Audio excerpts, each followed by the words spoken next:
Hello. Yes, we can hear you, Dr. Linda. Yeah, can you see me? Yes, sure, we can. Okay, all right, that's fine. Thank you very much for inviting me for the session. Thank you, Cynthia Mwajobi, for introducing me as well. It's quite an honor to be here.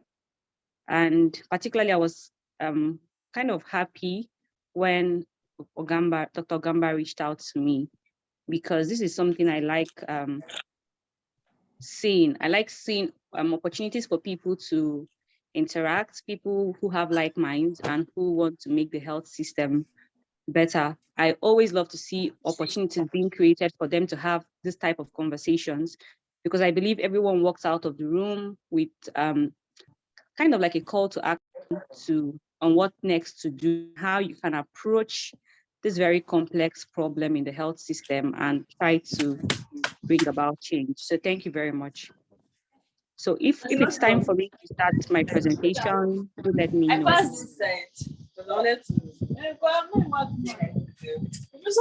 Hello. Okay, thank you very much, Dr. Linda. Please, if you're not speaking, kindly mute your mic so we can hear ourselves. So I don't know, can you see my screen? I'm currently sharing the screen. Yes, we can see your screen. Okay. All right, Dr. Linda, I think you can go ahead now.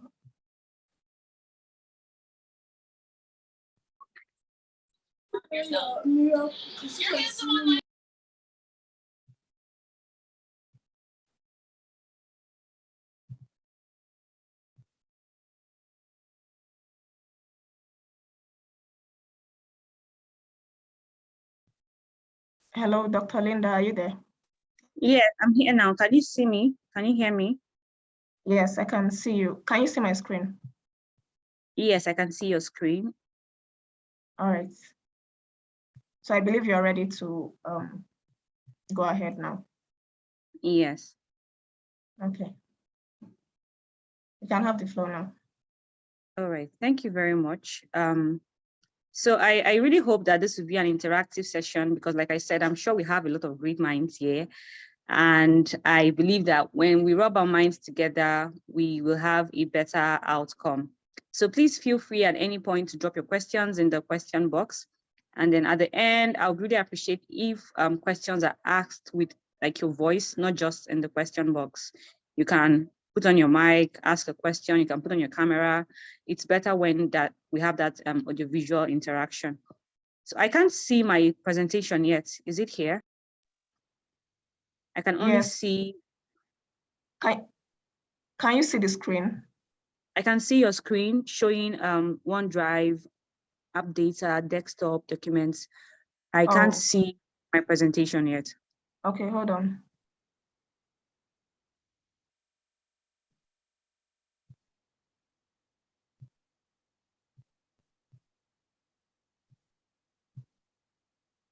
Can you see it now? Yes, thank you very much. All right. All right, so let's get into the topic. So when Dr. Gamba reached me to talk about this, preparing the African youth for global impact, challenges and prospects, I'm like, this is a very big topic. And I myself have been to quite a lot of conferences and summits, and we have talks like this. In fact, it got to a point in my life where I took a break and I said, I am not going to any more summits and conferences till I have been able to tease out what they want me to do from all the information I've gathered, and been able to like make a change in my community or in my environment with that. So being stuck in that kind of situation, I realized that it's not enough to go to conferences and summits, but as much as possible, you want to pass the information in a way that the person leaves that space having like next steps arranged kind of in their head or constructed on the way forward. So that is what I've tried to do with this topic. I'm not going to beat about telling you these are the challenges in the health system, these are the prospects. I think we all know for you to be here, it means that your mind has been stirred towards, oh, what can I do differently? Oh, how can I be part of the problem, part of the solution, and not part of the problem? So you're already thinking in that direction, and I'm sure you have like a broad overview of what the common challenges in the health system, especially in a low resource setting like Nigeria or in some African countries are, and what the prospects are. So what I want to do with this session, please can you take us to the next slide? I want to give you an overview of what steps you can take to address whatever problem it is you identify in the health system, whatever it is that you're passionate about in the health system. I'm echoing. Okay. So whatever it is you've identified in the health system as a problem, whatever it is that you're passionate about and you want to see change come through for it, be it maternal and child health, sexual health and reproductive health, non-communicable diseases, malaria, TB, whatever it is, because we are all different people here with different thinking capacities and different passions. So whatever it is you've identified, the whole idea is that after this session, you will know how to tackle those challenges and how to embrace those prospects within your environment. I always believe in starting from what you have to rise to what you want. You can't keep waiting for the perfect situation to present itself, because most times it might not present. So you keep climbing up with what you have till you get to what you're looking for or what you want. And the beautiful thing about that mindset is that on that way up, while climbing, you find yourself better positioned to take up even bigger opportunities and responsibilities that if you had just been stuck in, okay, I'm waiting for the perfect time, you might not have attained that level of growth. Okay, so that's the whole idea of having this session with you, and I hope that we achieve that objective at the end. So why is there so much focus on young people? When you talk about sustainable developmental goals or whatever goals they are plotting to drive the world forward in general, there's so much focus on young people. And part of the reason we have that is because young people generally have like good insights because of how the world is structured now with your phone in your hands. Some parents will think, oh, you're always pressing your phone, and then it means that you're not trying to make so much out of your life. But truth about it is that within your palms, you get access to so many things. So you begin to see things from different perspectives. You don't have to experience something to even have an insight about it. You don't have to be in a particular conference physically to know about a particular topic, because there are a lot of virtual opportunities, there are a lot of virtual courses. So literally a lot is being done and a lot of opportunities are being presented to the population just because you're a young person and you have like those digital skills that can help you assess them. So in addition to the good insights, we also have that innovative thinking strength. We have a robust range of perspectives because of the exposure that the internet has presented, and then kind of an unadulterated reason. There's something about when you want to solve a problem sometimes. Let me say you want a mouse to run through a hole, and you're like, come and run through this hole. And it's like, nah, I'm not going to run through this hole, because each time I try to run through this hole, there's always a cat after me. So this is it based on experience of what does not work on that part A to that hole. Now, it might take another mouse, I'm just using this particular example, it might take another mouse who has not experienced this to possibly attempt to have another run, maybe through another part to that particular hole, and find out that they'll be successful. So sometimes what you need to bring about change is an unadulterated reasoning of what is going on in the space. Do you understand? It has a way of shaping you to think outside of the box. These things are kind of linked. So it has a way of making you think outside the box, because those barriers have not really been like stuck into your mental thinking space. So that's basically it. And then we also have the technology advantage, which we can use to benefit ourselves and the society at large. So feel free to add to this list of what you think makes this a whole concept, why we focus so much on young people. Please feel free to use the question box. I would like to also see what you're thinking and then get better at it as well. So young people as drivers of change. So I was doing a bit of research before talking about this. I wanted to know how many young people are in Africa. And to my greatest surprise, based on UN data, Africa has the highest population of young people in the world, with about 70% of sub-Saharan Africa under the age of 30. So like that means that if you have 3 people, 2 out of them are likely under the age of 30. And this is UN data. That is like a whole lot. I understand that part of why this might be this way is because we also have our life expectancy is quite short. So a bulk is already above 30 and not so many of the people are left below 30. But that tells you that there's so much opportunity for a lot of growth and sustainable development, because young people, they have some things to their advantage, like I already mentioned. In addition to that, you have that vibrant mindset, that physical strength to, you think something, you have the strength to pursue it, to bring it to reality. So there's so many things already working in favor for you, but there are a lot of things I understand structurally that are also working, like they're not in your favor. Hopefully at the end of the session, we'll be able to critically analyze the problems we have around us, and then we can begin to think about the way forward. How can we act as drivers of change? And I'm particular about this word driver of change because there are 2 ways you can view a driver. If you have a car, please, this concept I'm trying to explain now, I would like you to stick with it because it will come up again during the course of our conversation. So we can see a driver in 2 ways. You have a driver who owns the car. So you bought your car, you own your car. And when you're passing, let's use a Nigerian setting, you're passing a police checkpoint, you're the one they're seeing, and they hail you, they'll say, "Oga, well done," and stuff like that. Or "Madam, well done," and all of that.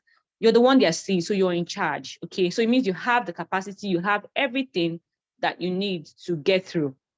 Then there's the other driver who doesn't own the car, who doesn't have the power and recognition, but somehow he's driving the car. And the person who has the power and the recognition is possibly at the back seat while he drives the car. So in all of this, we have a driver. And in the course of this conversation, I'll try to get you to understand that you can be either of both drivers on the process to change, because it simply means that sometimes you might not be in a position where you have the capacity to purchase your car and drive it and have all that fanfare, but you can have the capacity to drive. And that's what makes young people kind of peculiar, because you can get an idea, you can get an initiative and be able to liaise or collaborate with people who have the capacity, like the car, and then you can drive everyone forward. So there are 2 types of drivers of change, and you just have to pick which one you want to be, depending on what you have critically analyzed to be your personal situation. So for instance, you don't have the funds, but you have the reasoning, you have the idea, you have the concept.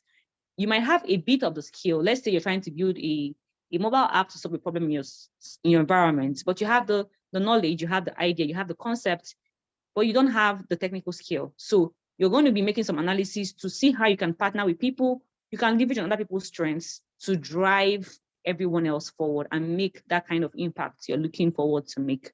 So that's basically it. So to the next slide. So health system challenges, like this is a very, very heavy topic because the health system is a very complex space. It's somewhere that you might plan, okay, so I visited my village. I'm going to be using very local and low cost ideas. Reason being that one thing I've realized is that when you approach a problem from the simplest method, you provide the simplest solution, you create room for a learning environment, and you can build upon that over time to get something very big. So we can just call it, in business, we call it a minimum viable product, but I still like to look at everything like that.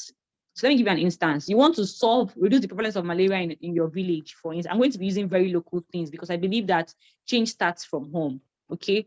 So let's say you want to reduce the prevalence of malaria in your village. That's very common. So let's just say you're a pharmacist and you want to address the issue of polypharmacy. If this term is not common to everyone, please, if you're losing me at any point, please just let me know in the comment section. Is that okay? Can you hear me? Hello? Yes, we can hear you, Dr. Linda. Okay, thank you. All right, so okay, that's fine, thank you. So I'm going to use an idea that is quite, let me just use the pharmaceutical area. So polypharmacy, where you prescribe, maybe similar drugs to address one problem. So you go to your village and you find out that maybe your grandma, she was given maybe 4 drugs to treat one problem. And you're like, this is not safe, this is not right. And then there's a question, how do you want to help these people address this issue? And thinking about, okay, we need to employ better doctors, better pharmacists, we need to get an automated way of prescribing medications to make sure that it sieves out the one that is duplicated. You just, so many high-tech stuff, okay? So that is one thing. But then there is that other way you can look at it. What is it that you can do before you're on the village for 1 week? What is it that you can do in that 1 week to lay a foundation for that big idea that you have? So you have to do you have to go through your skill sets, look through your network. What can you do to help this situation? It can be as basic as going to the healthcare facility in your village, sitting down, okay, I'm so person, I'm one of the son of the soils, and they'll be happy to have you. And then, okay, so this is what happened, and I think we can do it better in this way. I understand these are your challenges, but I think we can do it better this way. It can be as simple as, okay, when they talk with you and you kind of engage with them and other relevant stakeholders in that system, then things like, okay, we could have a capacity building session where you just come in. You can liaise with maybe one of your pharmaceutical friends you knew in first year or in second year or in your master's program or whatever. And you'll be like, okay, guy, come over. Let us, this is problem identified. And I want us to have like a 4-hour session tomorrow in my village healthcare center to talk about polypharmacy and what they can do differently. And that's like, okay, great, let's do that. And you decide to do it. And then you're thinking, okay, after I have left the facility, how can I help them continue the solution? And then you're like, okay, how about we prepare a slide or a deck breaking down this drug and this drug doesn't go together, this and this doesn't go together. We can just code it with a color chart so that they can easily look at it and know this is like red zone, this is like green zone, this is like yellow zone, things like that.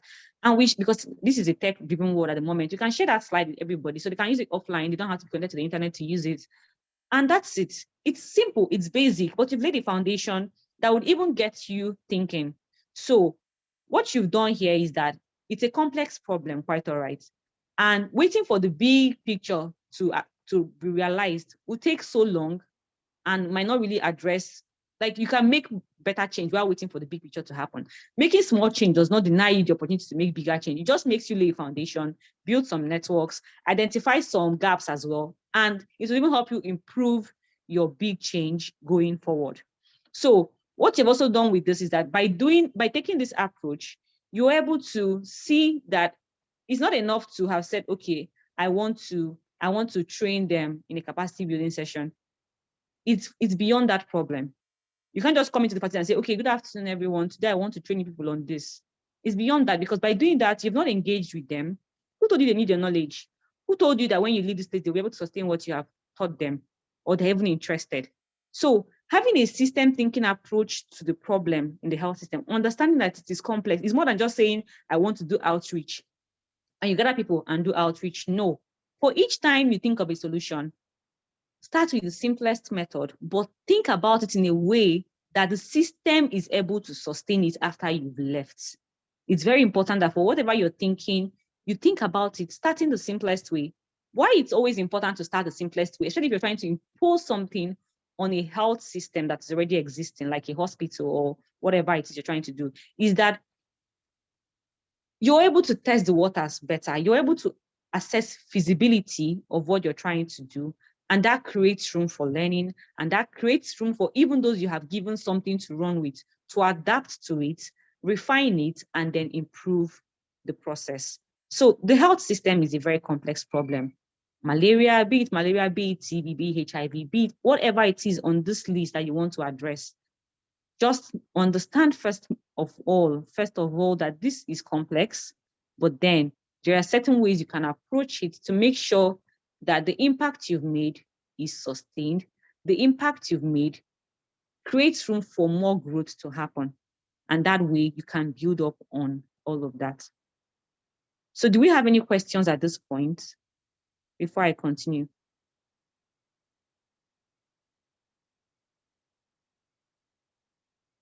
Hello. Hi, Doc. I have a question. Yes. You have a question? Yes. So, yes, I do. And right. So, I would like you to just give me an example right, of how to sustain a project, at the grassroots level. Okay, so can you give me there's Sorry, one project? Okay, let's say for instance now a breast cancer screening and detection. Sorry, breast cancer awareness screening and detection campaign that is being run at the grassroots level. Okay. So in what ways now can one sustain that movement? So a breast cancer screening program. Are you screening in that locality, or are people being referred out to screen? People are being referred out to screen, yes. Okay. So who is the point of contact in that locality? Is it like the primary healthcare center or some leaders in the locality? Or is just an open source thing? Okay, it's going to be a fusion between the primary healthcare center and the community leaders, especially the women leaders and market leaders. Okay, all right. So when you're thinking about, I think it's already a good for you to talk about, you're trying to improve screening in a particular locality. For you to be mentioning the leaders and the women group and all of that, I think we're already thinking in a particular type of direction.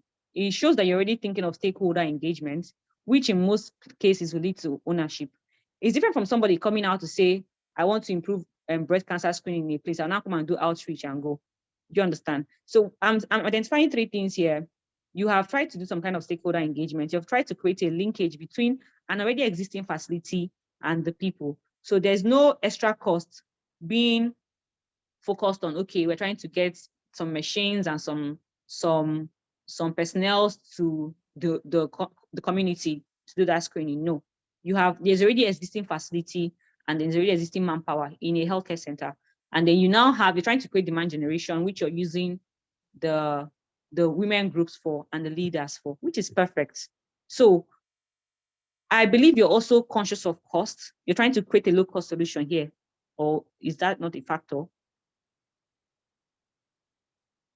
Yes. Okay, so there are things you can leverage on. One of the things that usually work in this kind of situation is looking for reminder systems to put in place. Okay, incentives work, but they are temporarily, because you have to consider how sustainable and how long are you going to be providing incentives for. But one thing you can do is some kind of capacity building where you make these women have like sessions with these women who are your target audience. And since you already have women groups, so you can look at their religious groups, their meeting groups, open markets, things like that. Where do women gather? Where do they gather? Find them there, have the sessions with them where they understand the mutual benefits. It's all about benefit drive. So what is it that you intend to gain? Why do you need to screen? Put it out in their face in a way that that connects to their cultural values or their social values. So let me give you an instance. I'm just thinking off the top of my head. So like women look forward to having omugo with their children. Sorry, okay, this is a national program. So let me I don't know if you're Igbo. Are you Igbo? Are you with me? Yes, I am. Yes. Is the community Igbo? The community you're trying to target, is it Igbo? Yes, it is.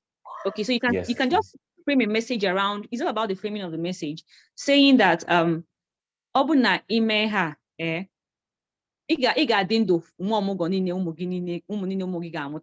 So in translation, if you do your breast cancer screening, you prevent the risk of breast cancer, and you're alive long enough to enjoy all the like when your children give birth, you're alive long enough to like go for all those visits after they've given birth to your grandchildren and play with them and have fun and reap the fruit of your hard labor. So when you frame a message that way, women are consciously thinking of, it's subconscious, but they start thinking about it like, okay, I need to do this screening so that I can be alive for this long to enjoy all these benefits, okay?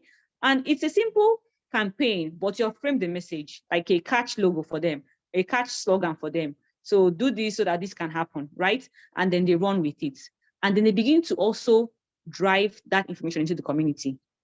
You can also attach a reminder system like an SMS message, a bulk message that doesn't cost so much, to remind people maybe once in a particular period of time to follow up on that. And then there's also that place where you can also like have like classes with maybe the women, the doctors in the hospital or in the healthcare front, where they try to remind them, when they try to remind women whenever they come to the hospital about the need to have a screening done. So there's so many ways you can think about it, just while still focusing on having a low cost for the implementation process. Do you understand? There's so many things really you can come up with, but this is what I can Yes, I do. just you right now. Yeah. If I Yeah, have any other thing thank you comes to so mind, much. I would try to get a message across to you on that. Thank you so much. I also have some other questions, but I'll reserve that for Okay. All more right, in that's fine.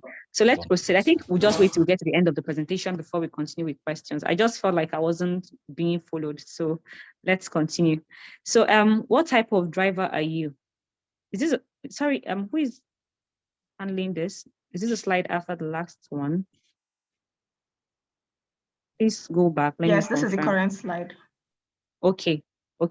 All right, thank you. So that brings us back to that question I asked earlier. What kind of driver are you in the system?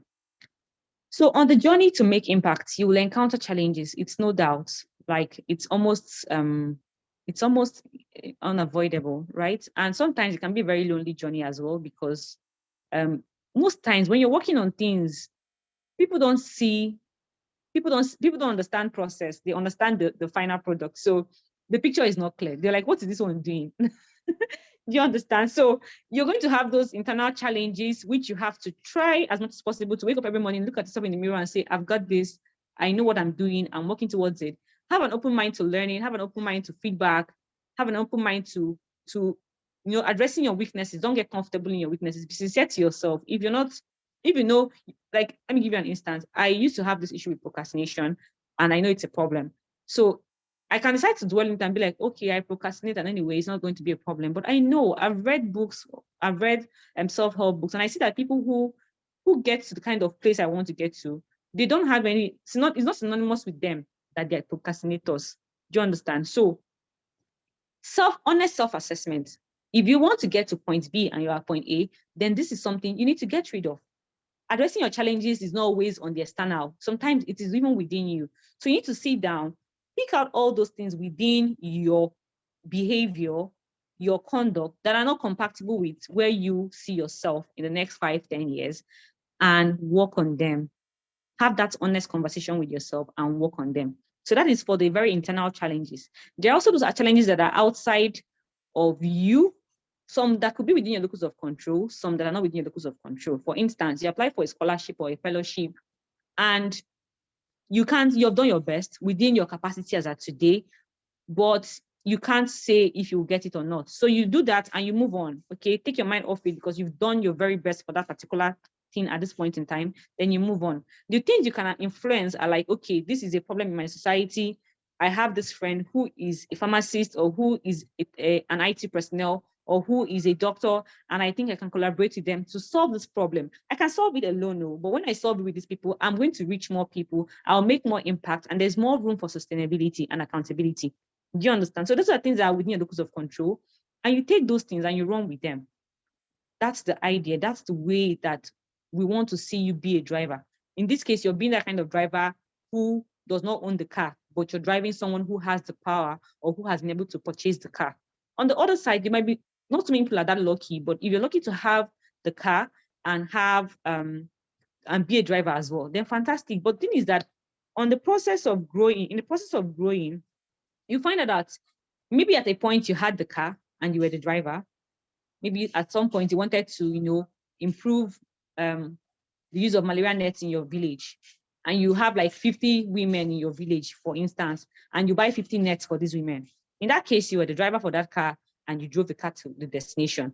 Then at some point you want to provide mosquito nets for women in 3 African countries, and you can't be the driver because you don't have the capacity then. So you still have to think of yourself as the other type of driver, where you have to leverage on all the other things in your network to get your goal accomplished.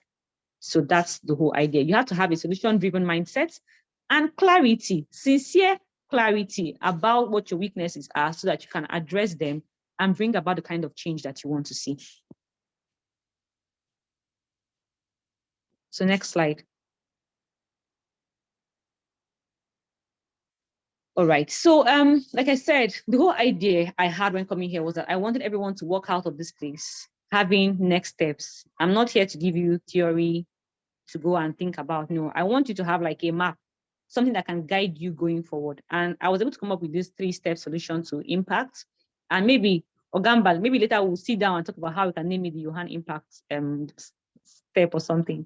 Just something nice. Yeah, I'm just joking, by the way. So a 3-step solution to impact. A 3-step solution to impact. And we have 3 things here: a self-review, a situation review, and then you move ahead to implement.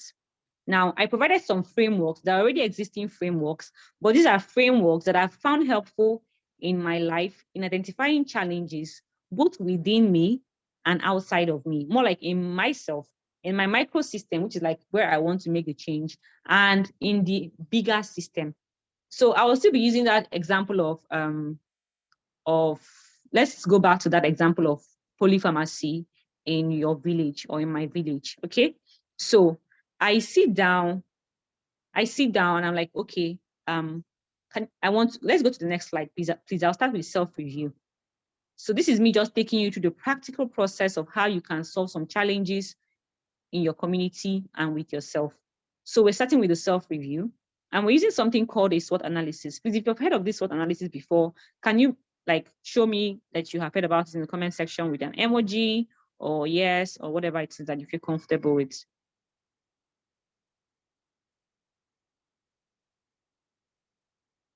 Hello.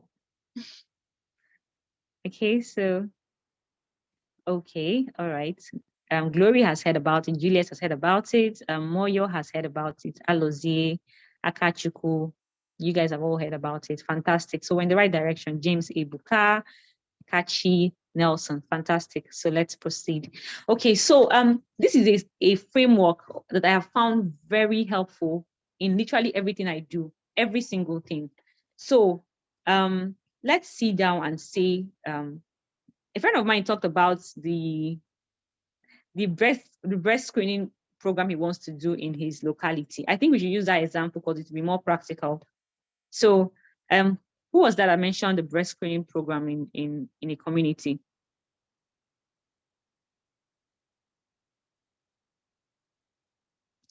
Is he still here? Okay, fine, let's move on. So okay, you're still here. Oh, fantastic. All right. So let's just look at it from a SWOT analysis. And let me assume that you are a medical doctor by profession, okay? And then you want to bring about breast screening in your village, for instance. So we're looking at what your strengths are. I think the SWOT analysis is always best for the self-assessment and not necessarily just the macro system. So we're going to be using this for the self-assessment. You look at your strengths. What are your strengths? You're from that village, so you have ties there. And if you want to do this exercise, basically, it's easy for you to get people around to come, to attend, to be part of what you're doing. That's number one. Number two, as your strength, is that you're a medical doctor. And that means that even as a one-man show, for instance, you can screen people, maybe about 30 women, let's say 30 women in a day. You can screen about 30 women in a day as a medical doctor in your community, which is a strength for you. And then because you're a medical doctor, you also have friends who might be from your locality or even from outside of your locality, who you can partner with and say, okay, come, I want to do something like this, and I think you can be of help. So if you could reach 30 people, then with 10 more people, you can reach 200 women in your community in a day. Let's say you're doing it as per an outreach and not just referral to the hospital this time around. And then doing that program, another strength is that you already have a network with a hospital somewhere. So after doing this, people who are like the spillovers can be referred and linked up with hospitals where they can go for this screening exercise. And that kind of creates a sustainable chain for continuity, which is fantastic. Now, what are your weaknesses? So let's say your weakness, I would like this to be interactive. So while I'm talking, if you're thinking also, you can also drop comments in the question session, or you can just unmute your mic and say something. I think that would also help all of us so that this can be as interactive as possible. So is anyone thinking of any weakness in this direction before I proceed?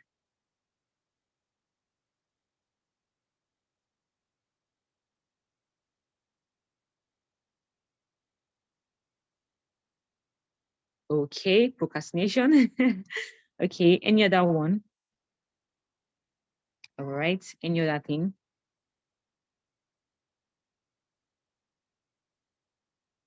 Okay, all right. So let's say that you are Igbo, but you've not traveled to the village a lot. So language barrier could be a problem. Indecisiveness could be a problem. Fantastic from Harry. Fear can be a problem, okay? So this issue of fear, just to digress a little, I think someone here might need to hear this, but one way I've been able to, I think fear is common. In fact, someone always tells me that fear of village people. If you're not afraid, then it means getting hospital to partner. Okay, that's fine. If you're not afraid, it means that the dream might not be big enough. Because if it's big enough, then it should scare you. Because why would you be afraid of wearing your shoes in the morning? It's not a big deal, right? But if you're asked to help 50 people wear their shoes in 5 minutes, then you will probably have a heart attack because you are like, how am I going to achieve this? How would this work? So fear shows that somehow, not all the time, but it shows that what you're working for, what you're thinking about is really a big deal. Okay. And it's not okay it's okay to be afraid. It's not okay to let fear drive you as in negatively. So look at it like this. In fact, at this point of my life, I don't think I have any fear of failure anymore. Like failure is my friend. Not like, sorry, let me rephrase that. Like I'm not afraid of failure in the sense that what's the worst thing that can happen when you fail? When you fail, you are back to where you are this moment. And honestly speaking, if you ask me, you're not even back to where you are this moment. You are better than where you are. Because when you fail, let's say you wanted to do a breast screening exercise like our friend in your community, and then you tried it and then it didn't work, people didn't turn up that day. Then from that process, exactly, you gain experience. You find out what did not work. You might not know what is supposed to work, but you will have a bank of insights into what does not work.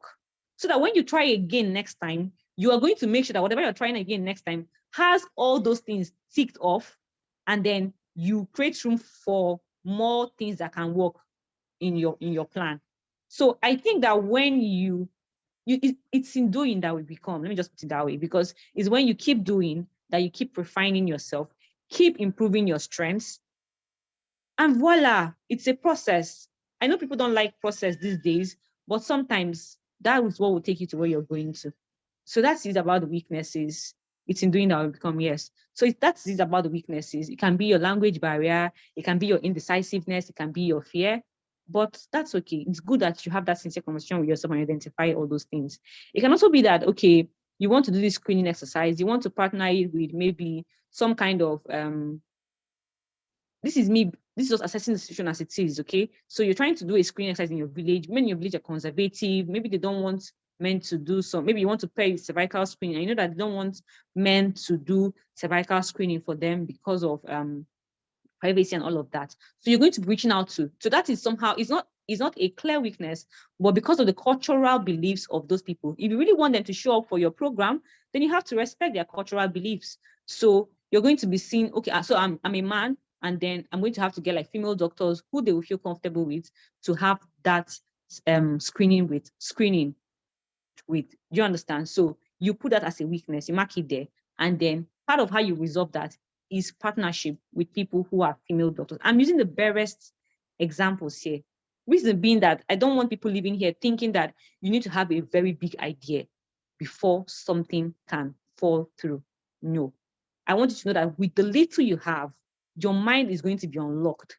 You begin to identify what is not working. You begin to identify how you can strengthen some areas. And before you know it, a mountain will rise out of like little drops of water make the mighty ocean. Someone just said that, and that's the truth. So I'm not going to be using very complex things. I tell you, go and build an app, go and raise a hospital for your people. No, I'm going to use very basic things. And then I hope that when you leave here, your mind is stirred to build up on those kind of things. Okay, so having identified your strengths and your weaknesses, what are the opportunities? Let's say, for instance, so in that community, they have August meeting. In August, they have Women's Day, they have Mother's Day in so and so month. And it's going to be to your advantage if you don't have to spend so much on demand generation, because you just fix together with Mother's Day event and you go and tell the leader, of the Mother's Day event that, oh, you're a doctor and you want to give back to the community in this way as your CSO. And please, branding is important. You cannot let go of branding if you're trying to make impact. It's branding that will determine whether you get a yes or a no in most situations. So you need to take your branding seriously, especially when seeking opportunities. So you approach this person and you're like, okay, this is what I want to do. Do you know that by just partner?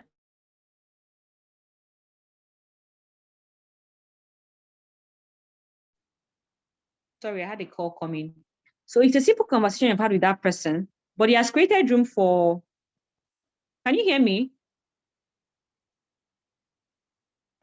Yes, we can hear you. Yes, we can hear you.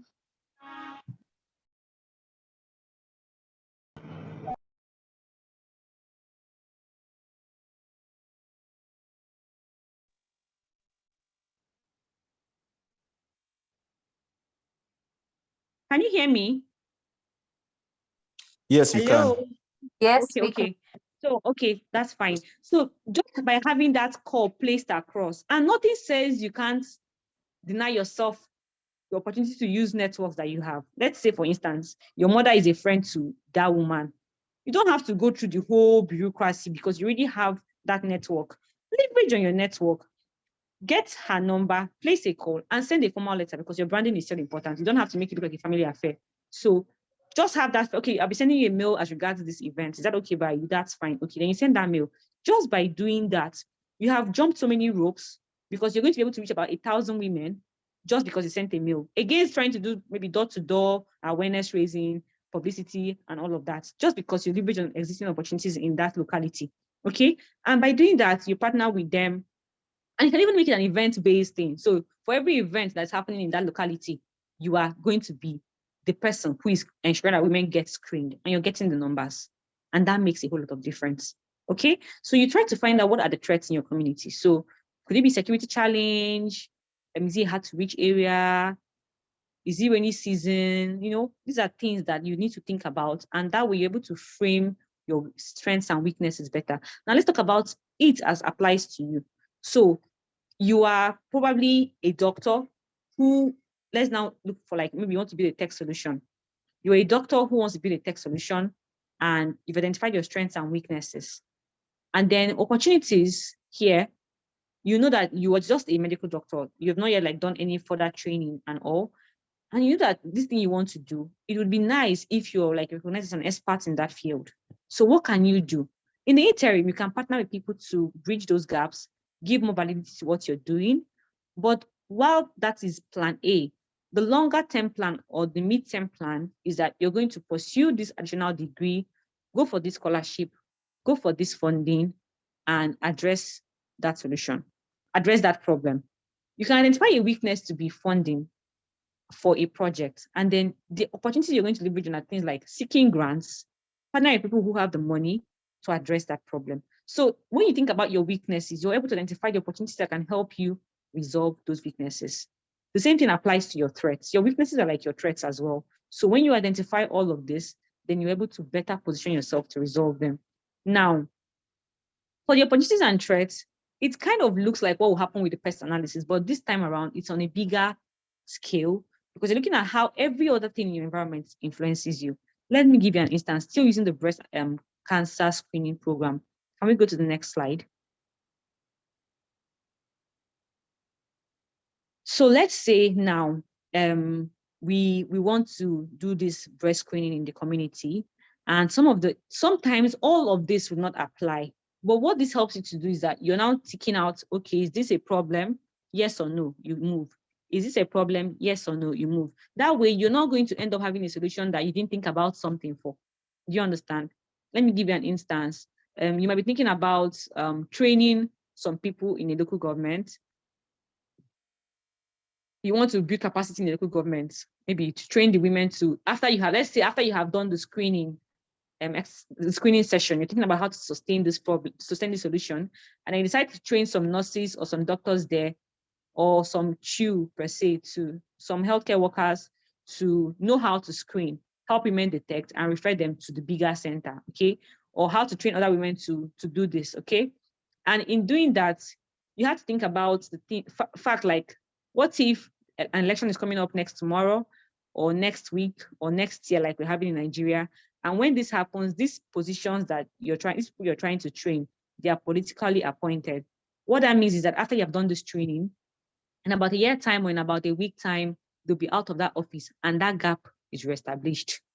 So when you think about it like this, you now be like, okay, how do I ensure that after I have done this training, these people still have this capacity?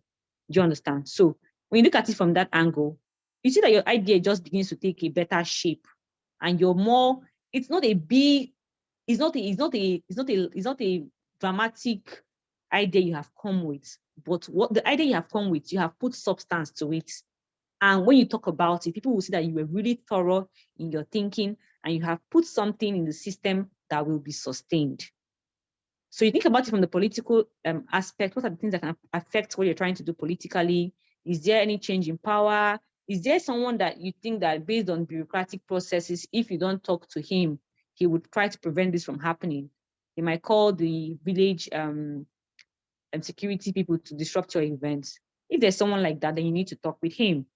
Economical factors, are there things that could make it expensive or less expensive for you? You think about all those things. Are there social factors? We mentioned something like women who are conservative about their privacy, and then you think about it that way. You know that if you're a man and you say that you want to screen them, nobody will come to that stand. It's only you.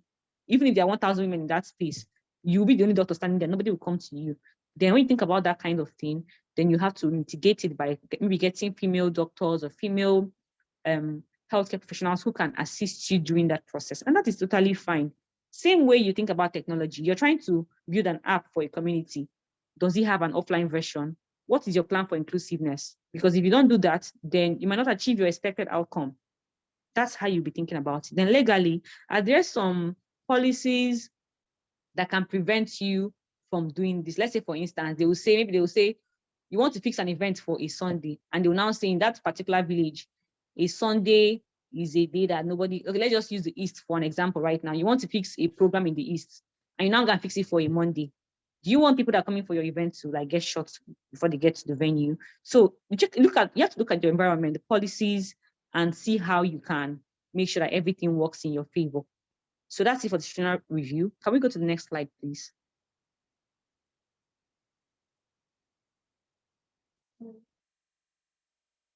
All right, thank you. So having done all this analysis yourself, being sincere to yourself, identifying your problems, identifying what is in your environment and how it will affect what you want to solve, then you come up with your plan. And I just have 3 things to say about your plan. The whole idea, like I said from the beginning, is that whatever it is that I'm giving you today can be applied to anything, be it non-communicable diseases, be it malaria, be it hypertension, be it maternal and child health, whatever it is that you're thinking about, you'll be able to apply this to it. So do not allow the barriers that you can see stop you from taking a step. Like I said before, it's in doing that we become. This is like my mantra. I always tell myself, it's in doing that we become. It's in doing that we become. Because you can't just say because some things are not working in your favor at this moment, you're not going to take that step. You will take that step. You will fail if you need to fail because you didn't do some things right, but you will learn and you will come out stronger and better for the next move. So just have that at the back of your mind. Now, what I'm saying here on this slide is that you should think about things from an MVP perspective, especially if you don't have that capacity to be the owner of the car that you want to drive. Okay, so what is the simplest thing you can do today, tomorrow, to get change implemented? And when you identify that thing, please implement it with a SMART strategy. Who has said about the SMART strategy before? I would like to know in the comment section.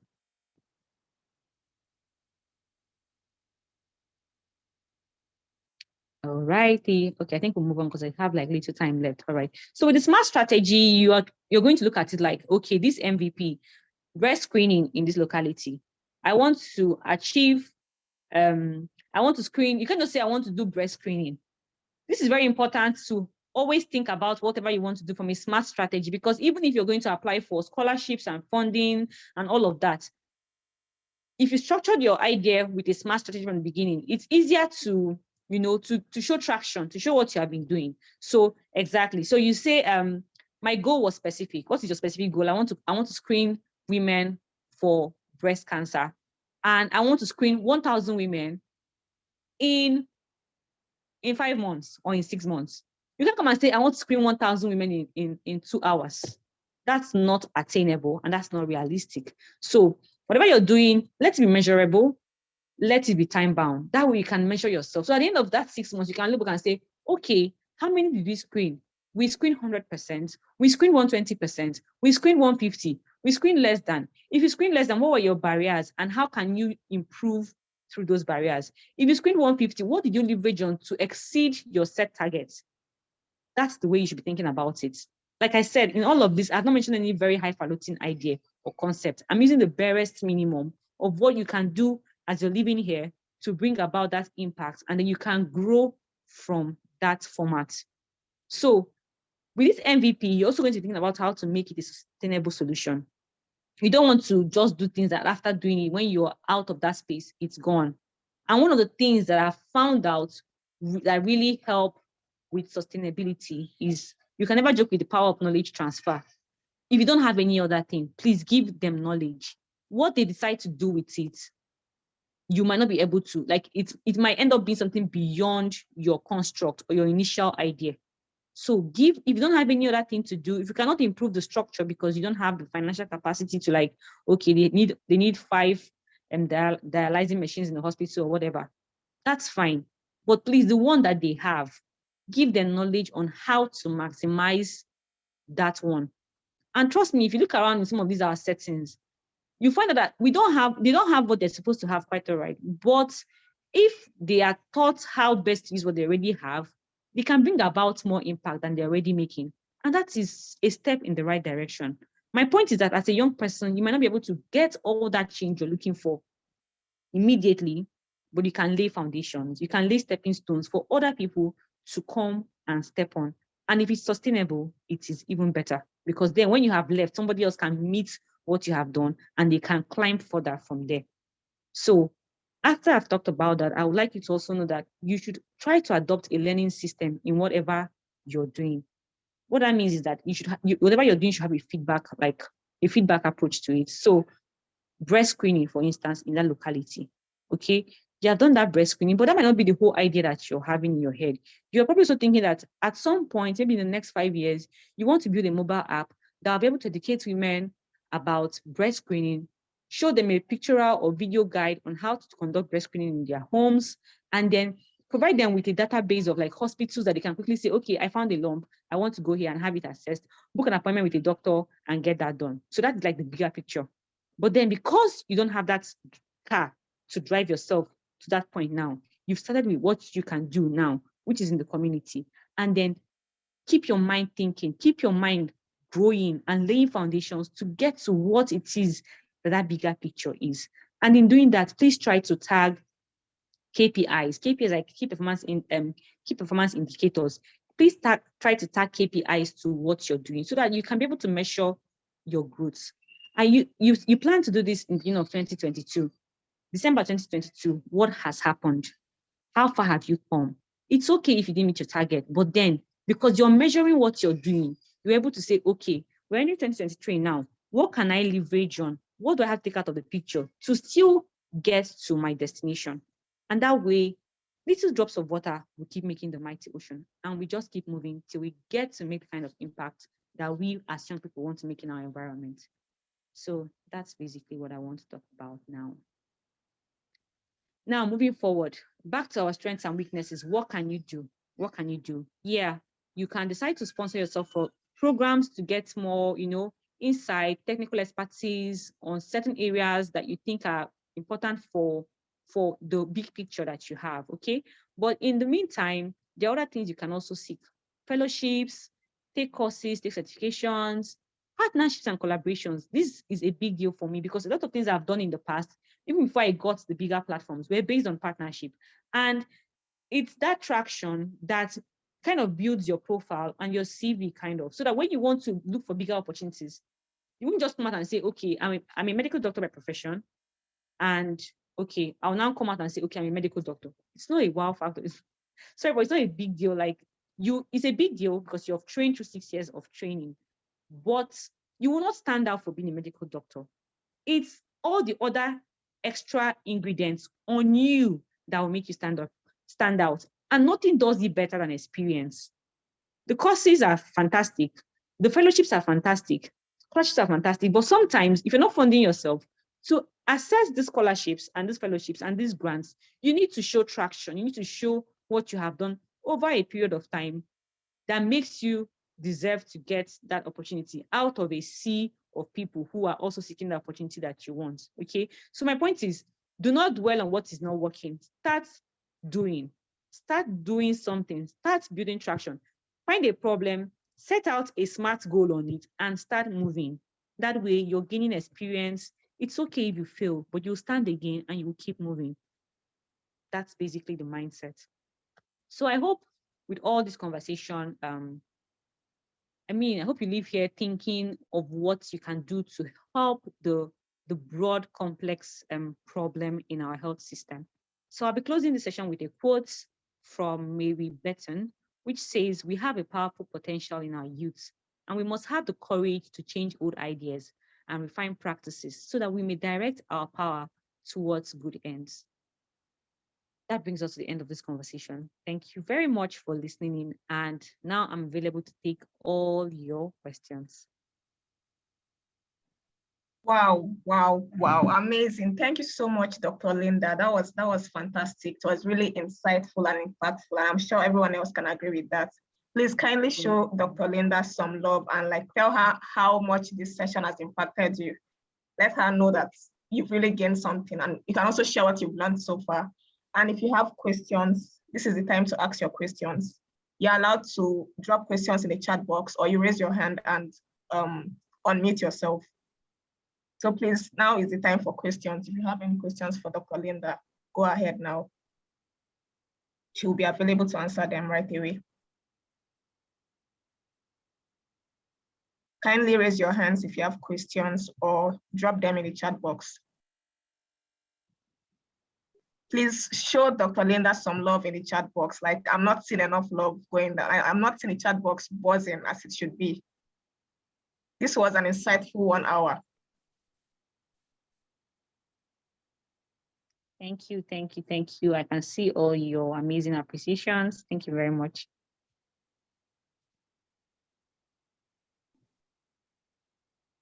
Please, do we have any questions? Let's go ahead with questions.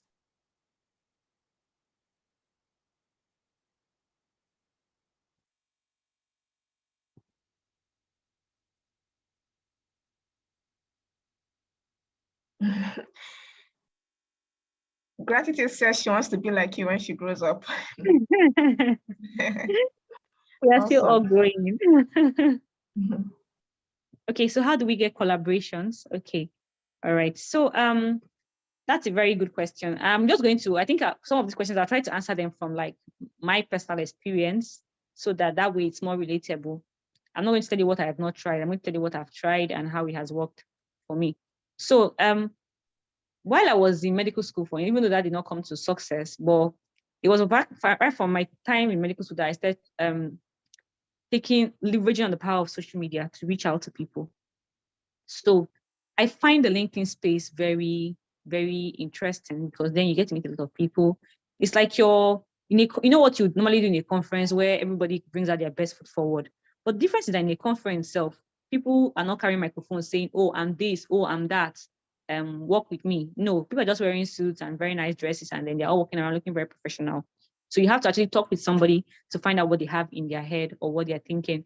But on LinkedIn, you are seeing people carrying their placards. So this is who I am, this is what I do, and this is what I would love to partner on. Do you understand? And with that, I feel like it's a bit more easier to reach people than before. Collaborations can start small. You and your classmates who has similar visions. You and your someone from your school who complements you. Do you understand? Let me say, okay, the person did computer engineering or is an IT expert, and you are a medical personnel and you want to build a health tech solution. So you guys come together, or a health financing solution. You find someone from the financing sector and yourself, and two young minds, you rub heads together, and boom, you're working on something. That's one way. Then the other opportunity is using things like LinkedIn. So you go on LinkedIn and you find who you're looking for and reach out to as many people as possible. Like I said, I always ask myself, what is the worst that can happen? You cannot beat me from the screen for reaching out to you. You can only just not reply. Like, that's the worst that can happen, really. A lot of people I've worked with in the past, I literally just reached out to them on Instagram, on LinkedIn. And because you've been doing work, because you have put some kind of traction, you cannot tell. It's different from saying, please, I want you to come and mentor me, or I want you to speak to me about something. I want to work with you on this. The person is like, okay, why you? What have you done that tells me that I should work with you? That's different from saying, okay, this is who I am. I've done this, and now I've identified this gap. And I think that with your expertise, we can address this solution together. You are more strategic. You're already telling them what you want from them. And they're like, okay, that sounds great. I think it's something I'm interested in working on. And because you have been strategic in identifying who you want to speak to, you found out that this person is someone that can fill that gap and is interested in filling that gap. Like someone coming to me now and telling me they have a solution for non-communicable diseases. I'll jump on it because it's something I'm really, really passionate about. Versus coming to tell me that you want to build a car. I don't know how to build a car. I don't have any experience. So I'll probably not even respond to that mail, or I'll respond, but like, it wouldn't be very informative. It wouldn't be really helpful. Do you understand? So when you are looking for collaborations, go to those open spaces. You are likely to find people, and don't hold back. Send out that mail. Just make sure that it's well constructed and informative. Send out that mail, send that message asking for their email, because that's more professional, and take it up from there. You'll be surprised. Most people I've worked with in the past, I kid you not, I have not seen them before. I've done so many collaborations that I have never seen these people before. And it's all within social media that I get to meet them and talk with them. Like, it's that strategic if you think it through in the world of today. So that's for that question. Is there any other question in the comment section? Okay, there's no other question. Please, if you have any question, kindly raise your hands or share them on the chat box. Or was she so interactive that you don't have any question for her? I'm sure we must have some questions to ask. Okay, someone dropped something. Nelson said, okay. You talked about branding. Okay, how can we successfully brand an idea? All right, fantastic. So it would help if you give me more insight into the context. What is this thing you want to brand?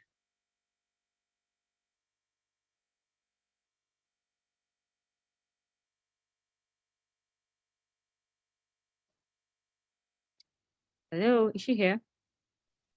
Hello, Nelson. Can you unmute yourself?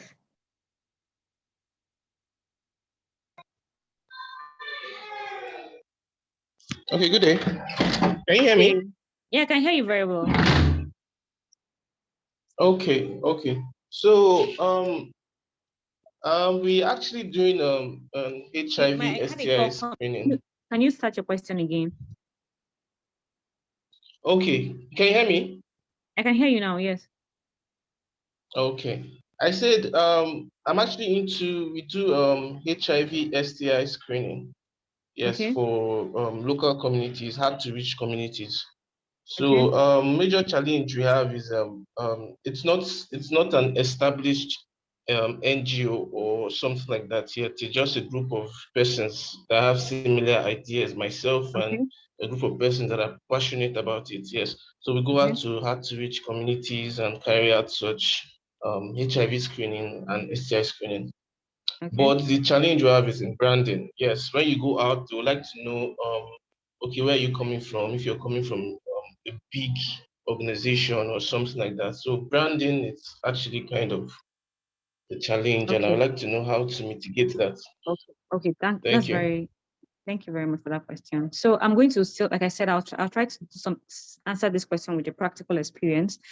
And this is my own perspective, and not the same thing. The same things don't work rather different things work for different people. Okay. But in my experience, I work with, I'm trying to improve access to NCD's care. And one of the things I faced initially was the same issue you're talking about. Okay. And I also faced the challenge of trying to network from the inside outside, from like trying to build traction within the Nigerian space was not forthcoming for me, because there's a lot of bureaucratic process within the Nigerian space, and there's a lot of, who do you know and all of that. So what I did was position myself for the wider space, not just within Nigeria. So still based on the SWOT. So for each point in my life, I would assess myself and say, what are the opportunities that are present to me now based on this, and then I will tap into them. So let me give you an instance. So the first thing for me, branding is, with the world of today, branding is more like presence etiquette. Let me put it that way. What is your presence like?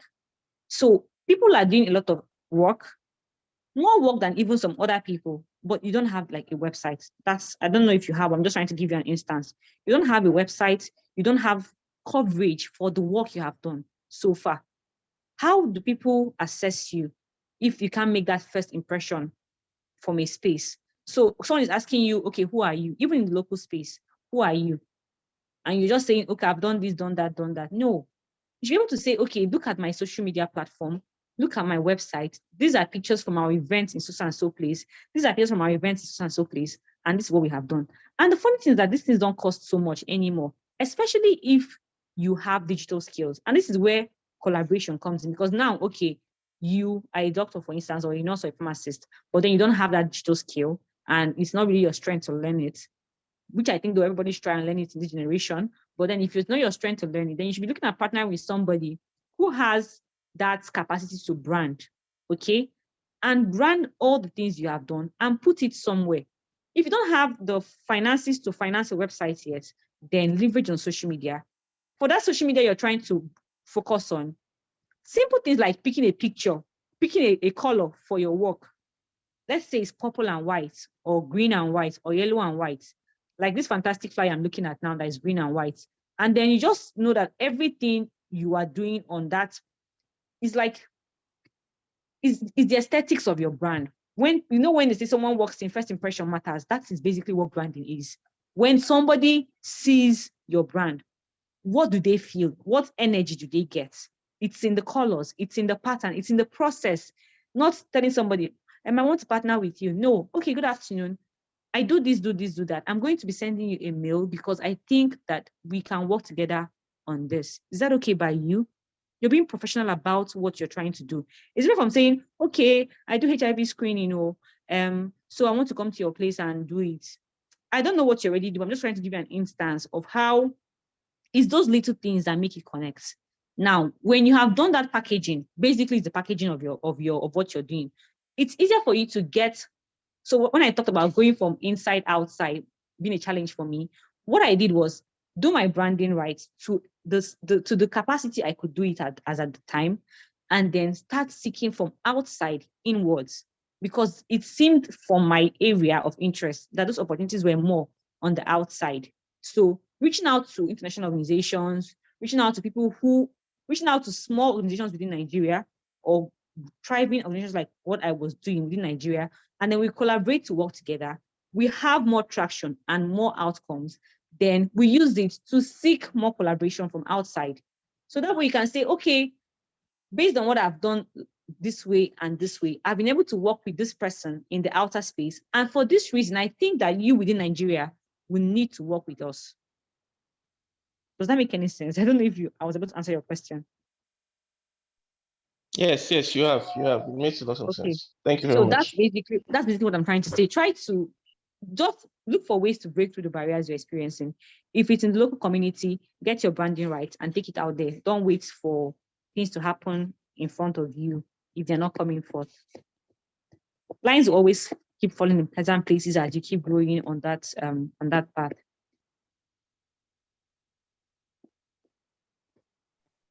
All right, thank you so much, Dr. Linda.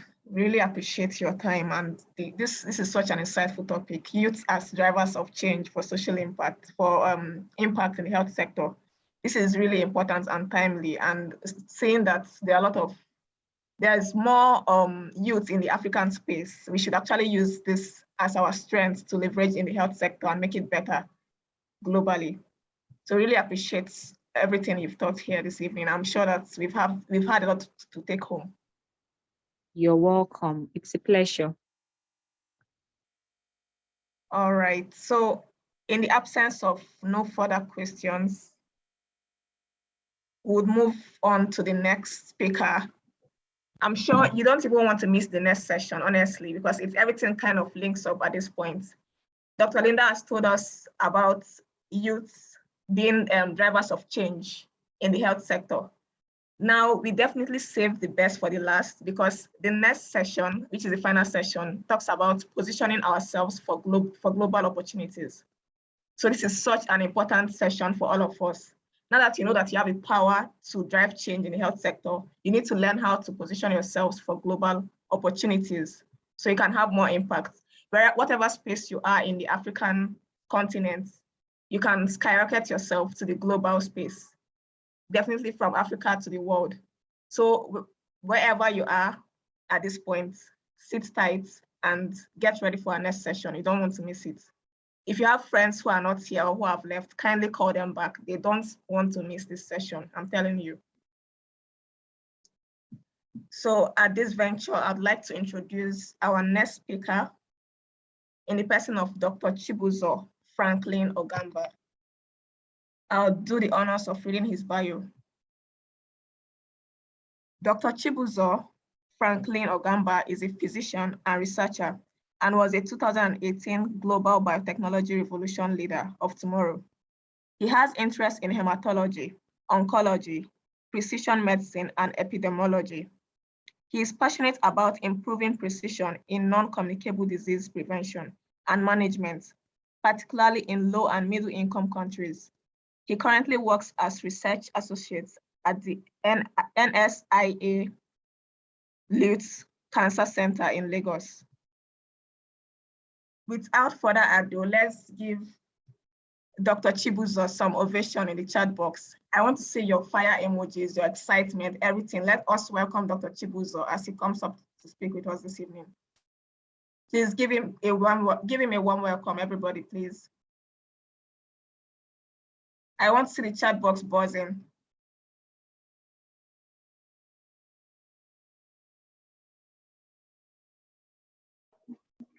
Oh, Adrian. Okay.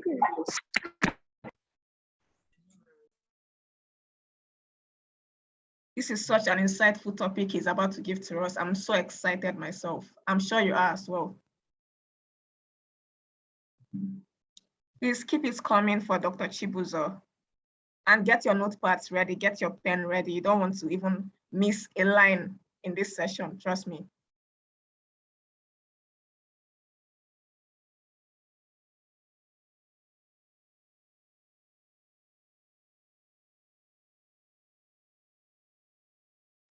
All right. Dr. Chibuzo, are you ready for us? Hello, Cynthia. Can you hear me? Yes, I can hear you. Good evening. Oh, okay. Good evening. Thank you very much for that warm introduction.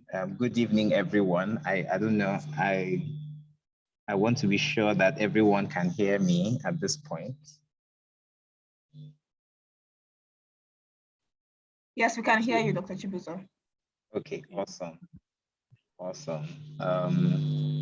So I don't know if you have your presentation or if you want me to share before going on. Yeah, I can share my presentation.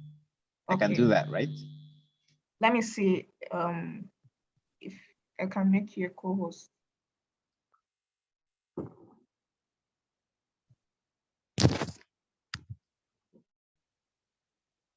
Just give me. Okay, it seems I'll be the one sharing because I'm not able to make you a host at this time. So I'll share the screen on your behalf. Okay, that's fine. Thank you. I've made him a co-host though. Okay. Oh, okay, okay. Awesome. So you can share, you can share your screen now.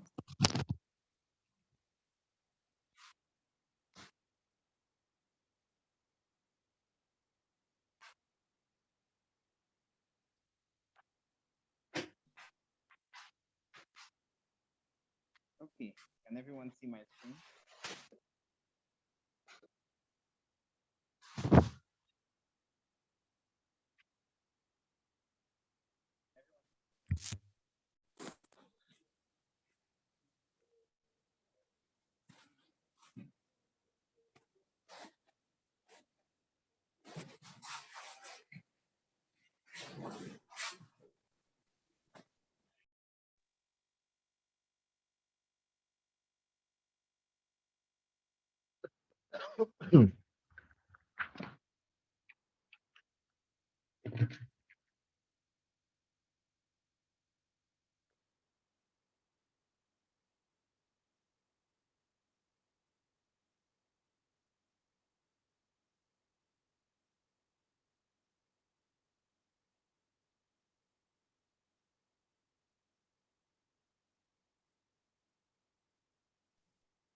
Hello, Dr. Chibuzo, are you still with us?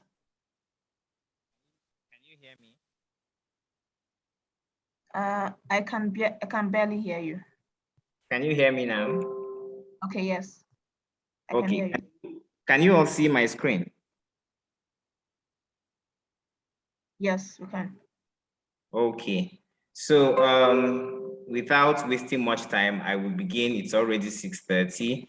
I thank you all once again for having me on this session, and it's actually an honor to lend credence to all that has been, shared and taught in this summit. So without further ado, I'm going to be speaking to the topic positioning for global opportunities. And while reflecting on this topic, I decided to focus more on positioning, on the individual, right? The individual who is looking ahead, who is trying to grasp whatever opportunities are out there, okay? And there are essential things that we commonly overlook when we think of global opportunities as Africans and as Nigerians. And so are the things that I want to dwell on in this conversation. This is not going to take a long while. I know that there's a football match sometime soon. So I would like to be as brief as possible so that everyone can go and attend to other businesses that they have. There's a tendency for this topic to sort of seem like a motivational speech of some sort. And to be honest, growing up, I didn't quite fancy motivational speeches or books. Not that I did not see any value in some of them. In fact, I've read some books, especially by business experts, life coaches, that have just been, a curation of experiences of so many people and their journeys to success, in life, and what lessons we can learn from them, especially, approaching them statistically to say, okay, what has worked for many people? What from, the experiences of so many people, what can we learn, or what can we say for a fact exists? But then we all know that some other people just talk about talk about motivational, speaking, or engage in motivational speaking, and it's just like things that you can't necessarily relate to. But here, I'd like you to pardon me if if you're in the camp of people who particularly do not like to hear you can move mountains and things like that, because and if I'm going to sound like that. But then, without talking too much, let's just begin. Here I have a quote by Socrates, and he says, "Let him who would move the world first move himself."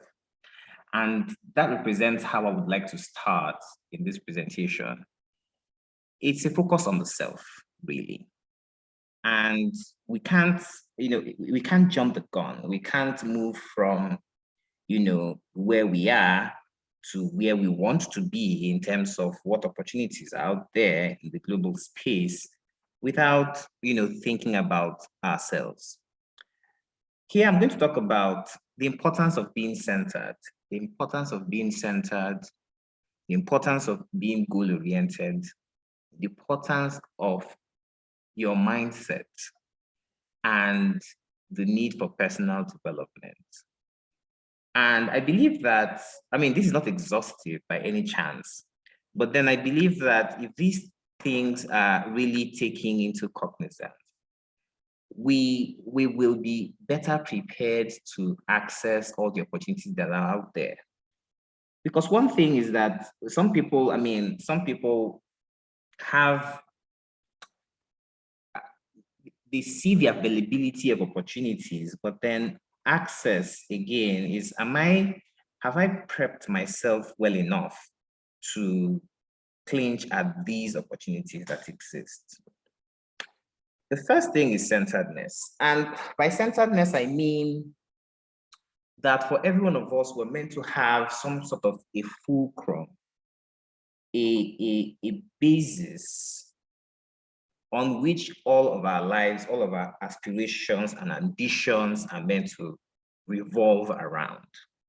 And I mean, for one person, it could be, spirituality, it could be faith.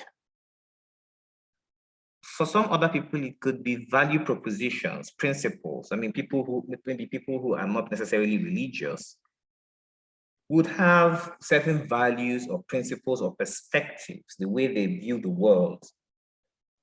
Hello, Dr. Chibuzo. Sorry, please. We can't exactly see your screen because I realize you've moved past page 1, but you're only seeing the first page of your screen. Oh, really? Perhaps you post your sharing. Yeah. Can you see the screen now? Yes, thank you. Okay. So, sorry about that. So, for some people, it could be faith, and while for some other people, it could be some value propositions, things that, they tend to return to when things go south, when things in life don't make sense anymore. And it is so important because things don't necessarily would not necessarily go the way we expect them to be. And certain things in life may not turn out the way we want. We might make plans and, map out the way we want the next 2 months, 3 months to go. And it may not exactly happen that way. We might have a project we want to execute, and we've done all the basics as much as we know. And then things don't exactly pan out. But then how do we move forward?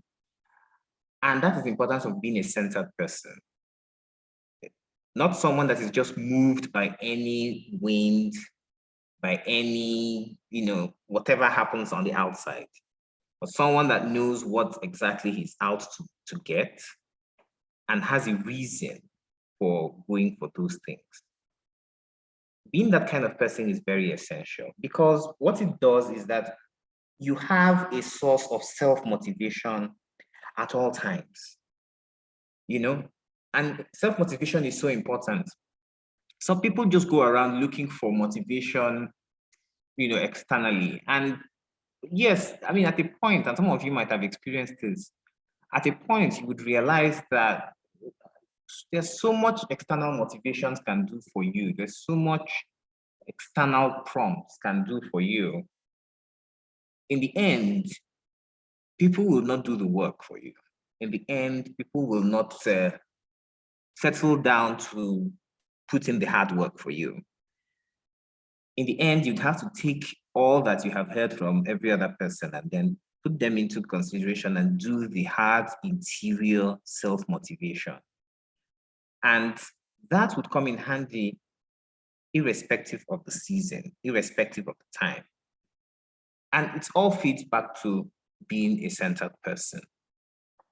But apart from that, how is your health? It's one thing to focus so much on, what happens on the outside, what I need to achieve, what I need to do, what opportunities do I need to grab? But then, how are you doing?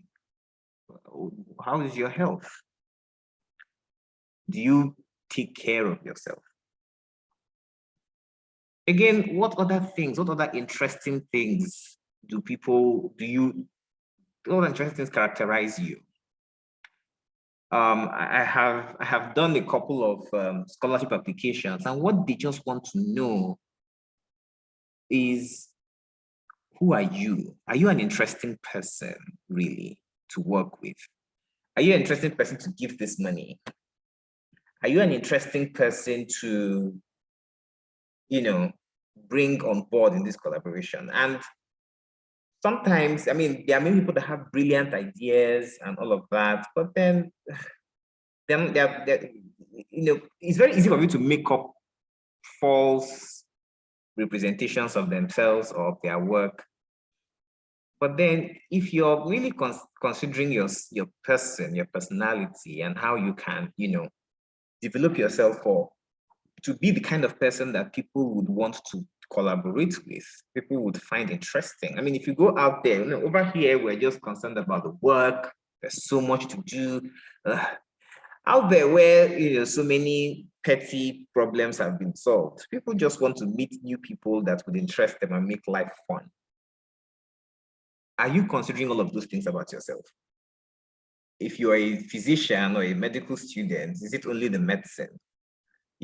Are there other things that you're doing that, would interest people who are looking to collaborate with you? And these are the kinds of questions that we should be asking ourselves. But then again, an important thing that we need to consider is our mindset. If you really want to access global opportunities, the question is, do you have a global mindset? Are you looking at problems on a global scale? How does this child with malaria in this suburb of southern Nigeria contribute to global health indices? How is this particular gap that I'm seeing in my environment, how will changing it affect, the global landscape? It's very important. I remember while I was in secondary school, sorry, I didn't give you the example, and we were, I don't know, I just remember, I think it was during an assembly or something, and we were preparing for all these common level exams, WAEC or something like that. And the principal said, if you're looking for your competitors, you can't be looking for your competitors amongst your classmates. You should be looking for your competitors across all the secondary schools in Nigeria.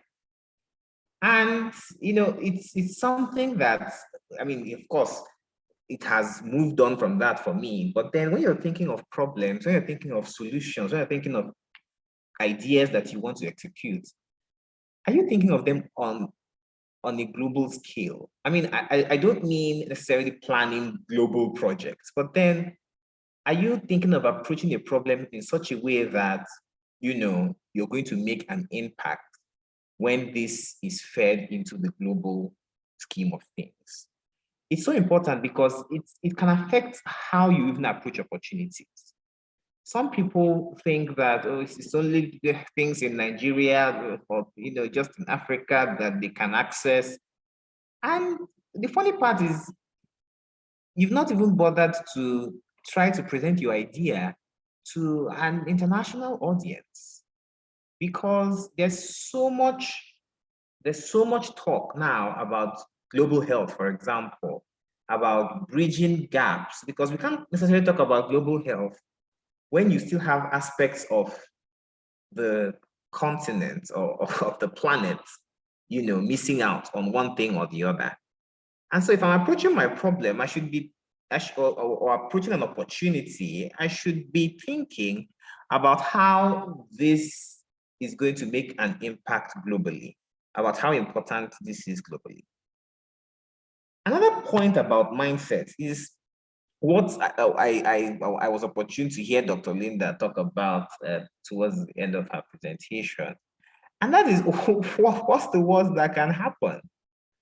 I remember trying to access some opportunities, and some of the ones that I have gotten in life were because I didn't just stand back and say, yeah, this may not work.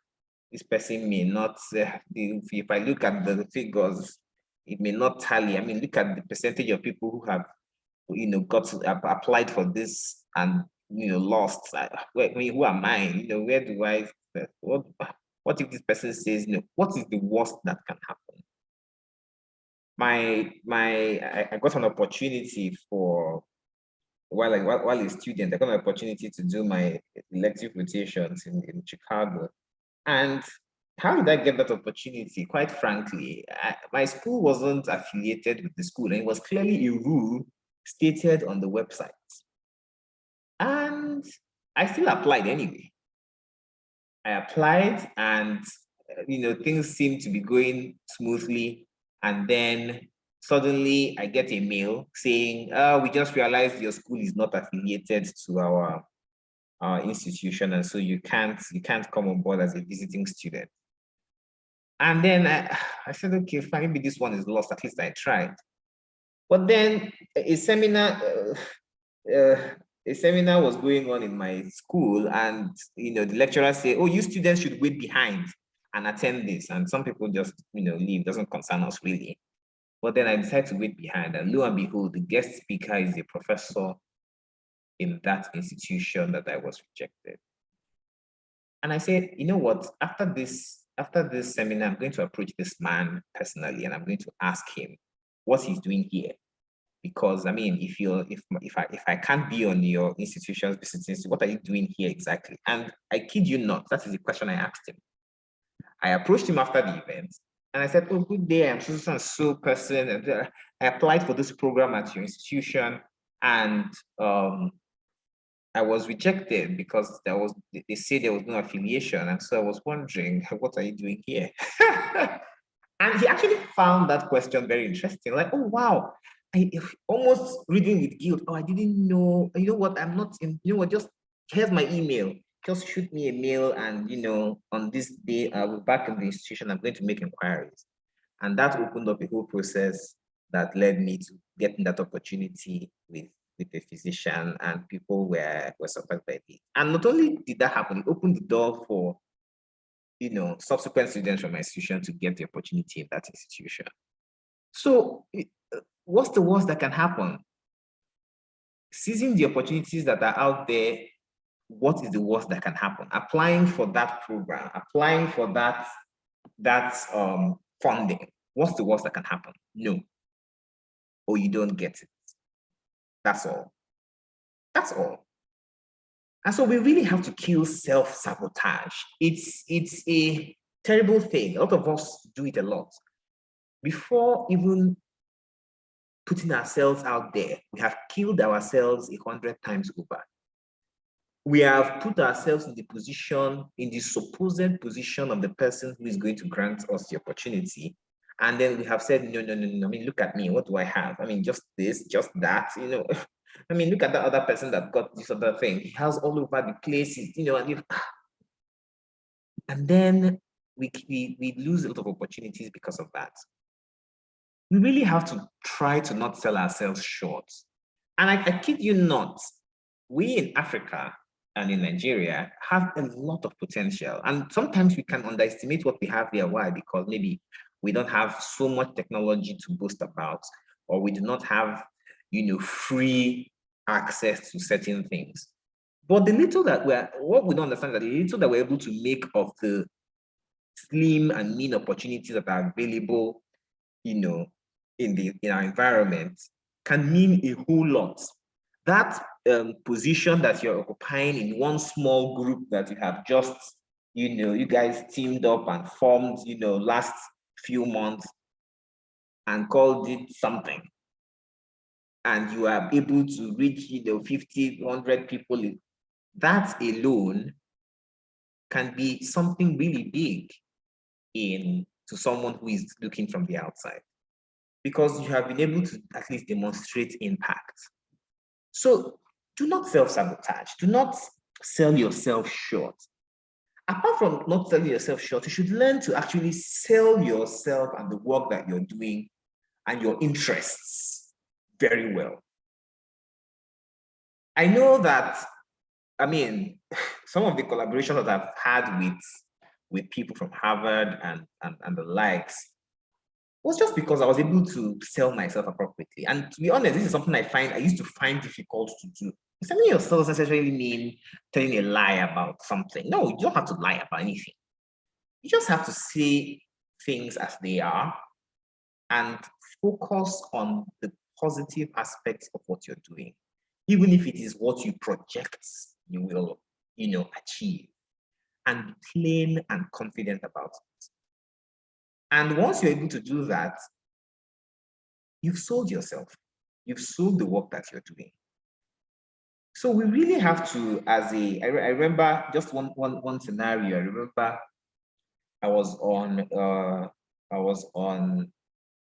a clinic service and with some other students. This was some 4 years ago, and we had students from Pakistan, from different countries, and we're reviewing patient cases, and the question was asked, and then I had an idea, but then I felt, what could that?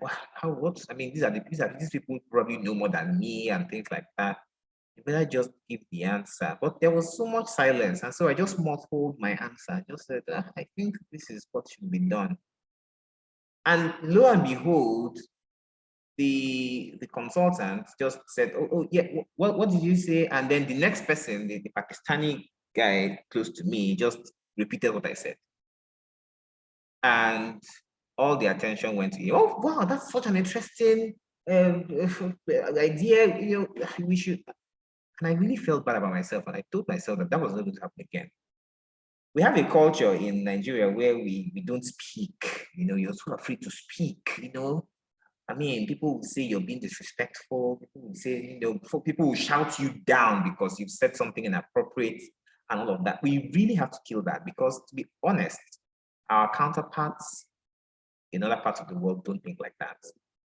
They know, I mean, it's one thing to be polite and, courteous and all of that, expressing your ideas, but it's quite another thing to be cowardly about it. And we should learn to kill that thing.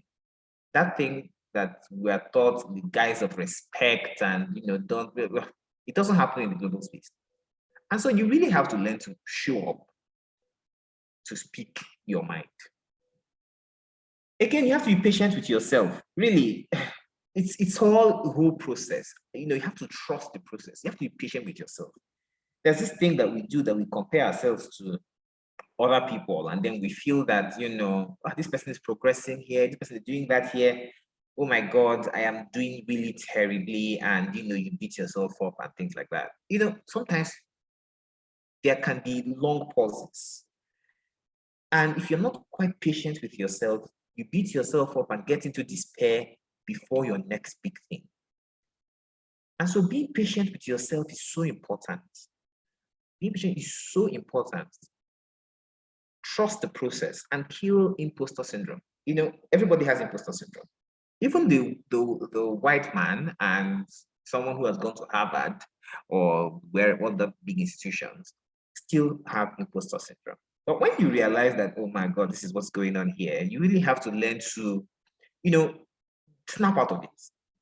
Don't think that everybody in the room is better than you in any way or form. No, snap out of it. Try your best to snap out of it and just focus on the work that you're doing, an idea that you have and how you can improve yourself, And think like a professional. You might be a student or an early career professional. You can't afford to just think in that state. You have to think like what you're aspiring to be.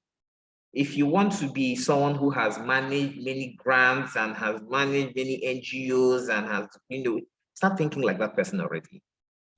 Because when you think like that person already, then people that you're going to meet are going to see the potential in you becoming that person from the very beginning, and they're going to see that you're really driven. And so these are things that we have to work on to change our mindset, that we properly position for the opportunities out there. Another thing is being goal-oriented. You see, this whole journey that we are embarking on as people who want to effect change in society is about telling a story. I want us to think about our process as telling crafting a really beautiful story.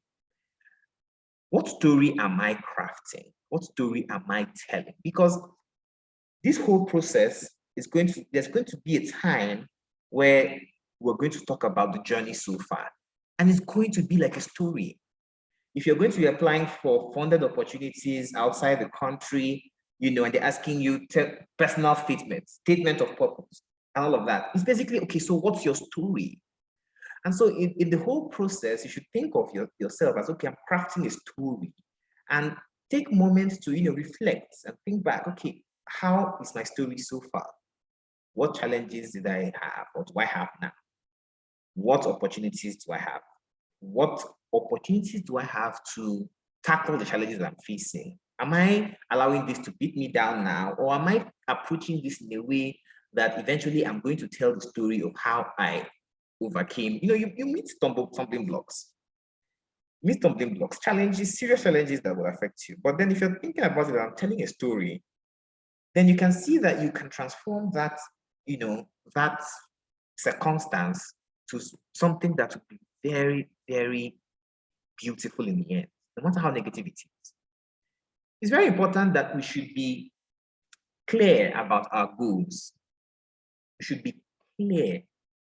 And I'm not saying this to make you feel bad that, okay, no, what I really want to achieve at this point, I'm not quite clear about it. Sometimes, most times, it's going to be a journey before you achieve higher degree of clarity on what you want to do or opportunities that you want to access. But then you should seek clarity. Don't, it's very easy to just move from one thing to the next and one idea and it's all all over the place. Calm down and try as much as possible to seek clarity. What is the exact thing I am pursuing at this point? And what are the things I'm supposed to do that will help this right now? And focus on that. So clarity of purpose is so important, and we should have that back of our minds. And then when thinking about opportunities, we should think in terms of gaps. And what I mean is there are so many things to be done. In Africa, in low and middle income countries, there are so many gaps. Just as if you're a medical student or a student in any specialty, any discipline whatsoever, just reflecting on your environment, you're going to come across quite a number of gaps that need to be filled. Something that is meant to be, right, that isn't so. You might think that, oh my God, there have been many projects, research has gone on so much in an area and things like that, and there's nothing much I can do. That's a lie. Because as we speak, the more you solve problems, new problems open up. And as it is, we should think the perspective that we should have while approaching, our daily life is, okay, what is the gap here? What is that which is preventing this from functioning at its most efficient capacity in whatever area I'm interested in? And how can I contribute towards filling those gaps? That's a question that we should ask ourselves. And so we should not be afraid to dream of possibilities. While I was on a panel at GBR, the Global Black Revolution Summit, and we put into groups, and then you have to think up an idea. Then I was afraid initially, and trying to run around, but then after a few discussions with my fellow panelists, and then it's all about, okay, this is a situation of things. How far can we dream for a solution, for the ideal, right? And what is the perfect scenario that we can craft out of this? Barring all the challenges. Yes, we would factor in the challenges, but then what is the perfect solution that we can craft out of this for this? We shouldn't be afraid to dream of all the possibilities. If you're working to solve a particular problem in your community, you shouldn't be afraid to think of all the possibilities that would make this an efficient system, that would solve those problems that I am encountering right now. We should dare to dream, because no matter whether you like it or not, it's people who dare to dream. It's dreams that eventually get actualized, that become innovations and become novel. No matter how usual your dream is, still dream. And for each of your goals, it's important to just set realistic timelines. As a goal-oriented person, it's important to say, it's not just enough to say, oh, I want to be a practicing physician in the UK. Well, you have to set realistic timelines. It's not enough to say, oh, I want to set up an NGO that will tackle NCDs amongst taxi drivers. And, time is just going.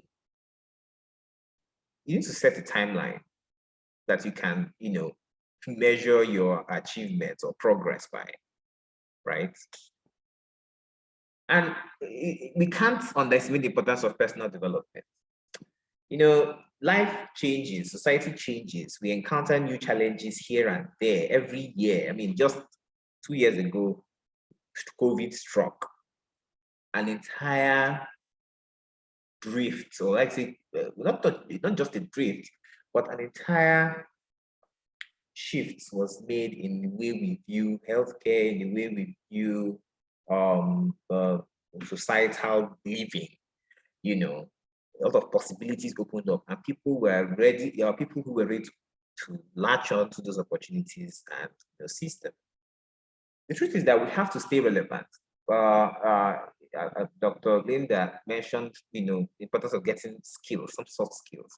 I mean, we're in the tech age, and that is, if you do not have, or if you're looking for skills to get right now, then you should be looking to get soft skills, like, in programming, in data analysis, and all of that, because that is what people need now. And so the question that we should ask ourselves is, how am I going to stay relevant? What skills do I have that would create value? Because what people are looking for, what people are going to pay for, is value. So what am I bringing to the table that many other people may not be bringing to the table? And that is how we stay relevant. You have to realize that learning never stops.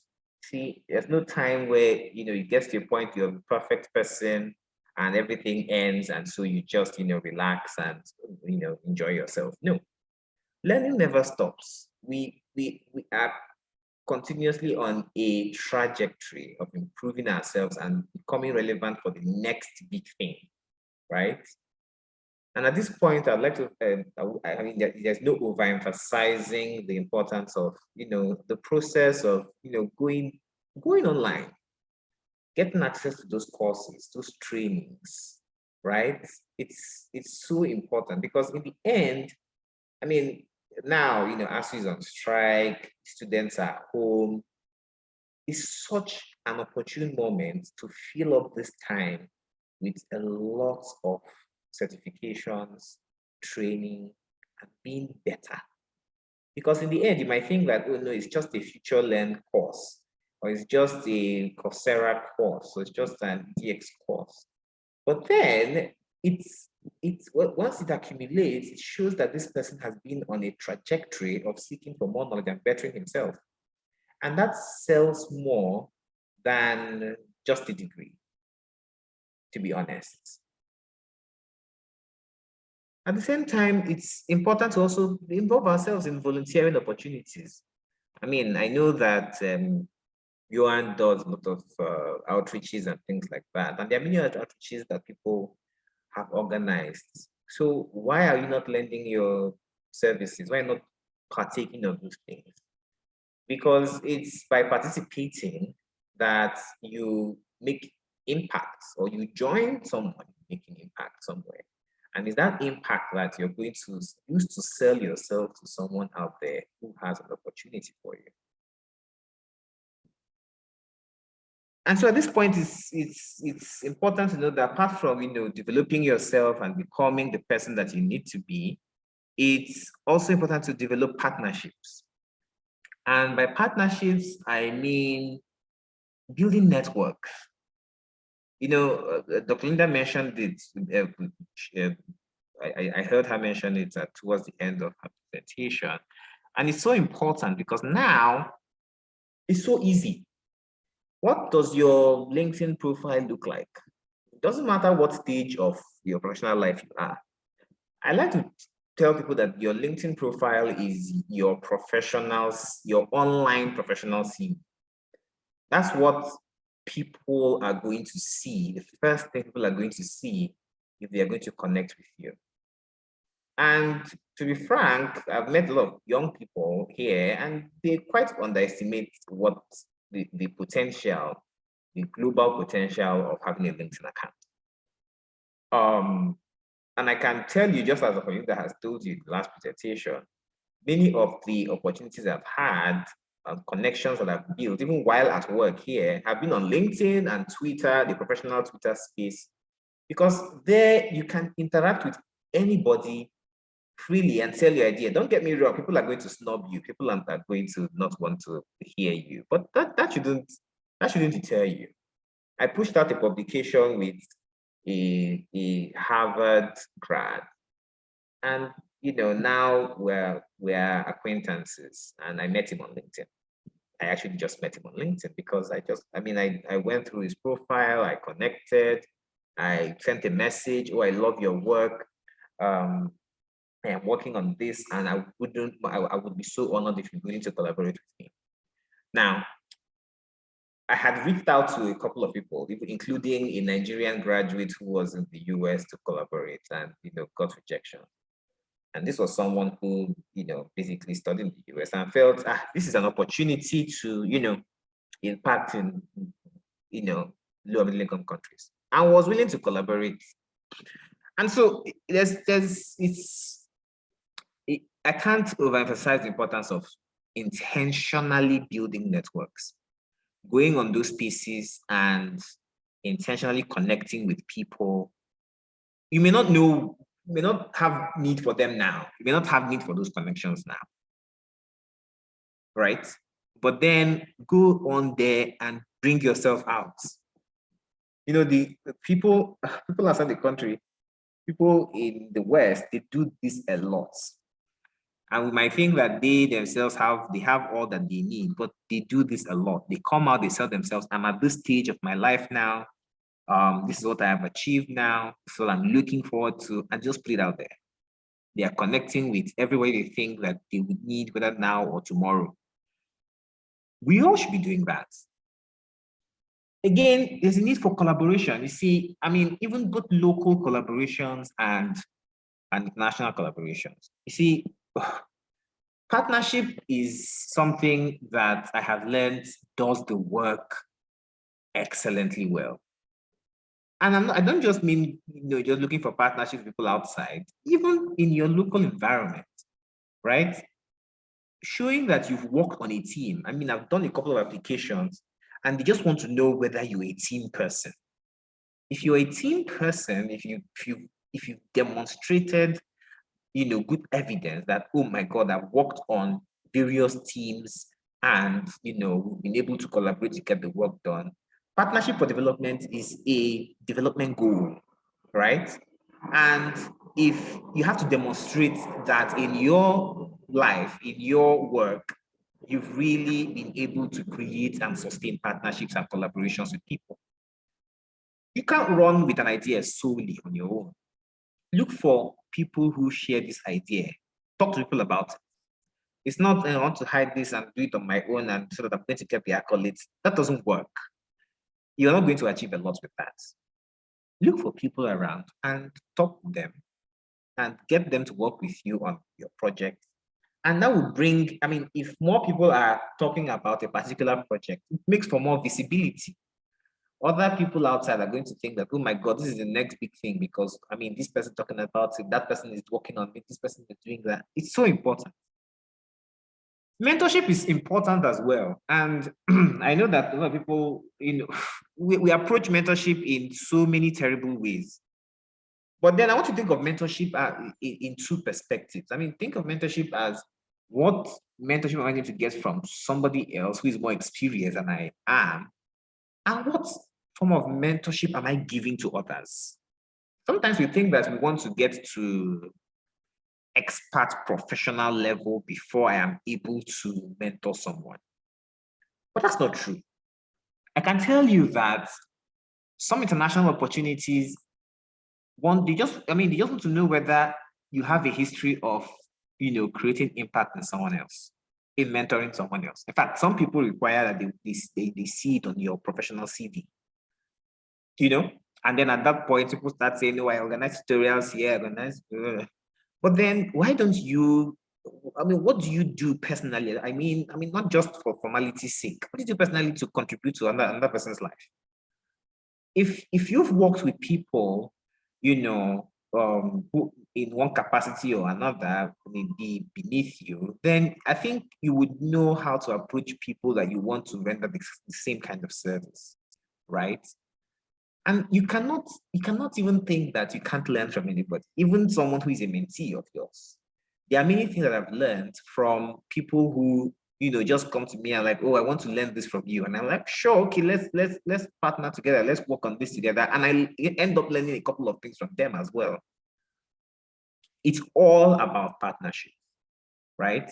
But at the same time, getting a good mentor is invaluable. I know some people who have had doors open to them that wouldn't have been open to them at all, if not that someone, spoke on their behalf or pointed them in the right direction or wrote a letter of recommendation or, and the way to do this is not just, I want to be my mentor. I want to look for things that you can work with, look for ways you can contribute to the so-called mentor's career or professional life.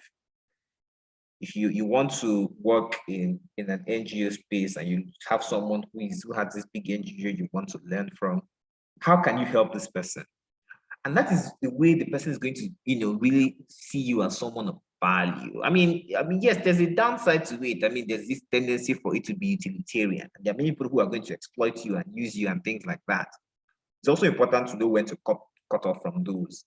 But then it's also about, if you find the right person, it's not also exploit the person. Do not also say, oh, I'm here for you to give me all you have to offer me, and that's all.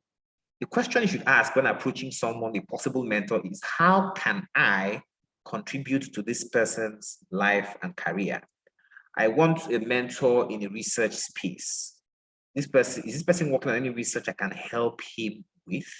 What skills can I offer this person right now? Can I take off labor or burden from this person right now? And once you're able to make that impression, obviously the person is a good person anyways. The person is going to be very interested in doing all that he or she can to make your life better for the services that you've offered, right? I cannot, overemphasize the importance of having quality friendships. There are many times in my life I've just been able to get through because of the kinds of friends that I have. And because I had people to talk to, people to motivate me, people to point me to the right opportunities, people to pay for things for me. It's so important to have good friendships. And if we open the chapter of friendships right now, we may not even exhaust it completely. But can we be more intentional about the friends that we keep? Can we be more intentional about the friends that we make and how we also fit into their lives and how they fit into ours? Because a friend can actually be the link between you and the next big thing in your career. And I kid you not. And so just to conclude, a few general tips about positioning ourselves. It's basically learn to connect, build local and international collaborations, and be intentional about them. Show up. Don't just hide. Don't just say, I'm not an out. Show up. Show what you're doing. Go out there and say, oh, I am working on this right now. Say that. Sometimes people would look at those and, this is someone I like to work with on this or on that thing, but they can't know if you don't show up, right? Do your basic research. Do your basic research. Do read.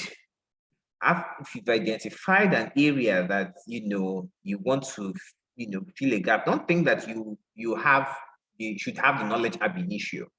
Do the research, and then by reading and doing your research, you're going to acquire more knowledge than you thought that you had before, or that you didn't think that you were going to have. Learn to stand on the shoulders of giants. You see, you mustn't always reinvent the wheel. Sometimes it's just basically developing what somebody has done. Or your idea must not be the first idea in the world, right? It could be just developing what someone else has done somewhere, building upon it, right? Identifying one gap or two in what somebody has done and say, okay, you know what, I'm going to fill this to make this more efficient. So that's also an approach. And then craft your CVs, your resumes, your personal statements, have them ready. If you're going to make applications, I mean, I've seen people graduate, in fact, who would want to make applications and an opportunity comes their way and they don't know what to write because they not spend some time thinking about, okay, what should my statement of purpose look like? What should my CV look like? I should have a CV ready for something I need. Everybody should have a professional CV, whether you're a student or not. Everybody should have a professional CV ready that can be adjustable at any time. It's something that, I don't know, it's a currency. Like I said, I mean, while talking about LinkedIn as an online professional CV, you should also have your soft copy CV ready that you just need to update, every now and then, so that at the time when it's needed, be able to submit it. It doesn't matter what stage of life that you are in. You should be ready at all times to sell yourself to the right audience. And that right audience would come, and that opportunity would come. In summary, do not sell yourself short. That institution that is, oh my God, how dare I apply here? People have done this, and I mean, this person applied and didn't get it. Why wouldn't I? Kill that idea, kill that thought. Nobody has applied to this place. Nobody has done this. So why should I do it? What's the guarantee I'm going to get it? What if you're the first? What's the worst that can happen? And this is how, if you ask me, this is how I'd like all of us to think and to approach life and to approach our careers, because that is the only way we're able to grab whatever is available. You may not be able to know what is available unless you have that can-do mindset. That's, I'm going to grab whatever is there, even if it's hidden, locked away somewhere. I'm going to grab it because I am right for the opportunity. And so we have I've talked for a bit, and at this point I'm going to just stop and hope that I've been able to make some sense to everyone. So thank you so much. Oh my, that was such an impactful session, Dr. Chibuzo. Like, I don't know how you managed to give us so much content, so much impact in less than an hour. Like, that needs to be studied. Please, before I even go any further, let's let the chat box buzz with messages for Dr. Chibuzo. Dr. Chibuzo, if you can see the chat box, they're already complimenting your session. Oh, wow. Thank you so much. That was an amazing session. Like, I had my notepad all through, like I had a lot to jot down, and it really hit home personally. It didn't even feel like you're just talking about the health sector. It felt like this is some life hacks you are giving out. I really thought about different ways I could apply this in different aspects of my life. That was such an impactful session. Thank you so much. Thank you so much. So please, if you do have any questions for Dr. Chibuzo, kindly share them now. You can raise your hands or you share your question on the chat box and I'll read them out.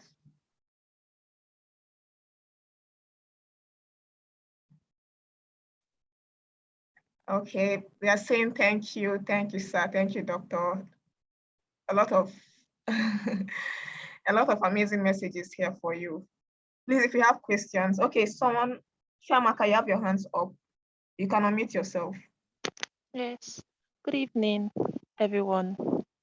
Thank And I'm very happy to be here. I'm very happy to have learned a lot this evening. So I have a question to Dr. Chibuzo. He talked about mentorship. Actually, I've always wanted to have a mentor, but I don't know how to go about it. I don't know if it's right to tell someone that, can you be my mentor? Like someone you've been hearing about, you don't really have a close relationship with, but you just feel the person will be good to be your mentor. So I'm asking, how should we request or ask somebody to be our mentor? Thank you. Thank you so much. Can I answer now, or I can go ahead and answer now? Yes, sir. Okay. Basically, I typically don't. I have never approached anybody and said I want you to be my mentor. In fact, if I have done it, it has never worked. I don't think you should approach anybody and say, oh, I want you to be my mentor, unless maybe you have a prior relationship with the person and it can be construed in, a cordial way. But the way I suggest that you should seek out a mentor, like I mentioned earlier, is to study this person's career, study this person's profile. Now, what I typically do is, I mean, I want to do hematology. I want to do hematology oncology.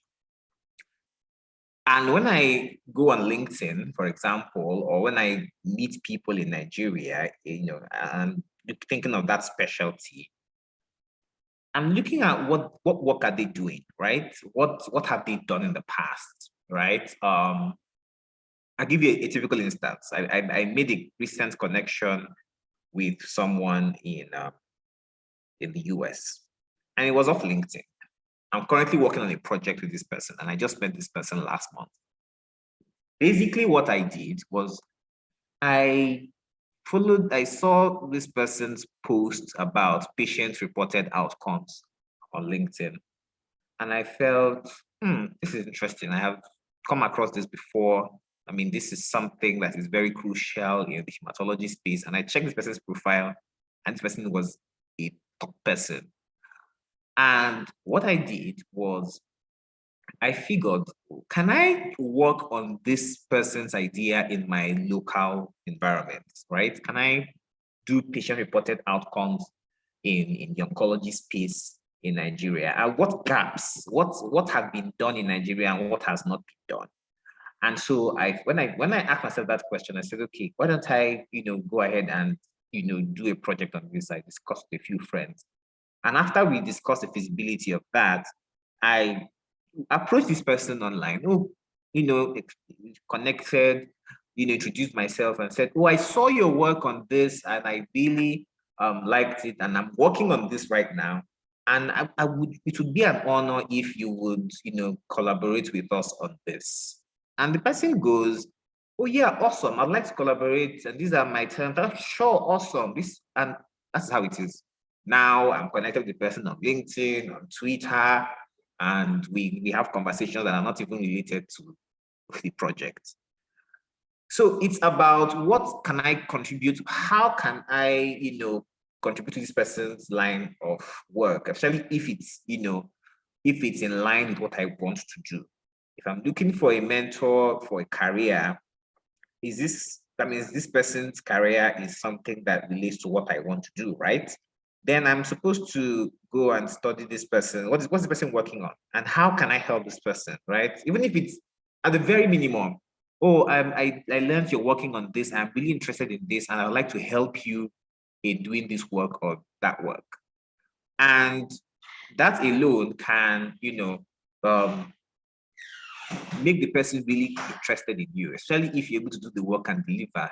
The person already knows that. Don't need to tell the person, I want to be the person already knows that this person is a rising person in this field, and I've worked with this person, and this person is good, and this person is ready to learn. And because the person is ready to learn and the person makes my work easier, I'm going to continue to teach this person. And I think that's how we should approach mentorship.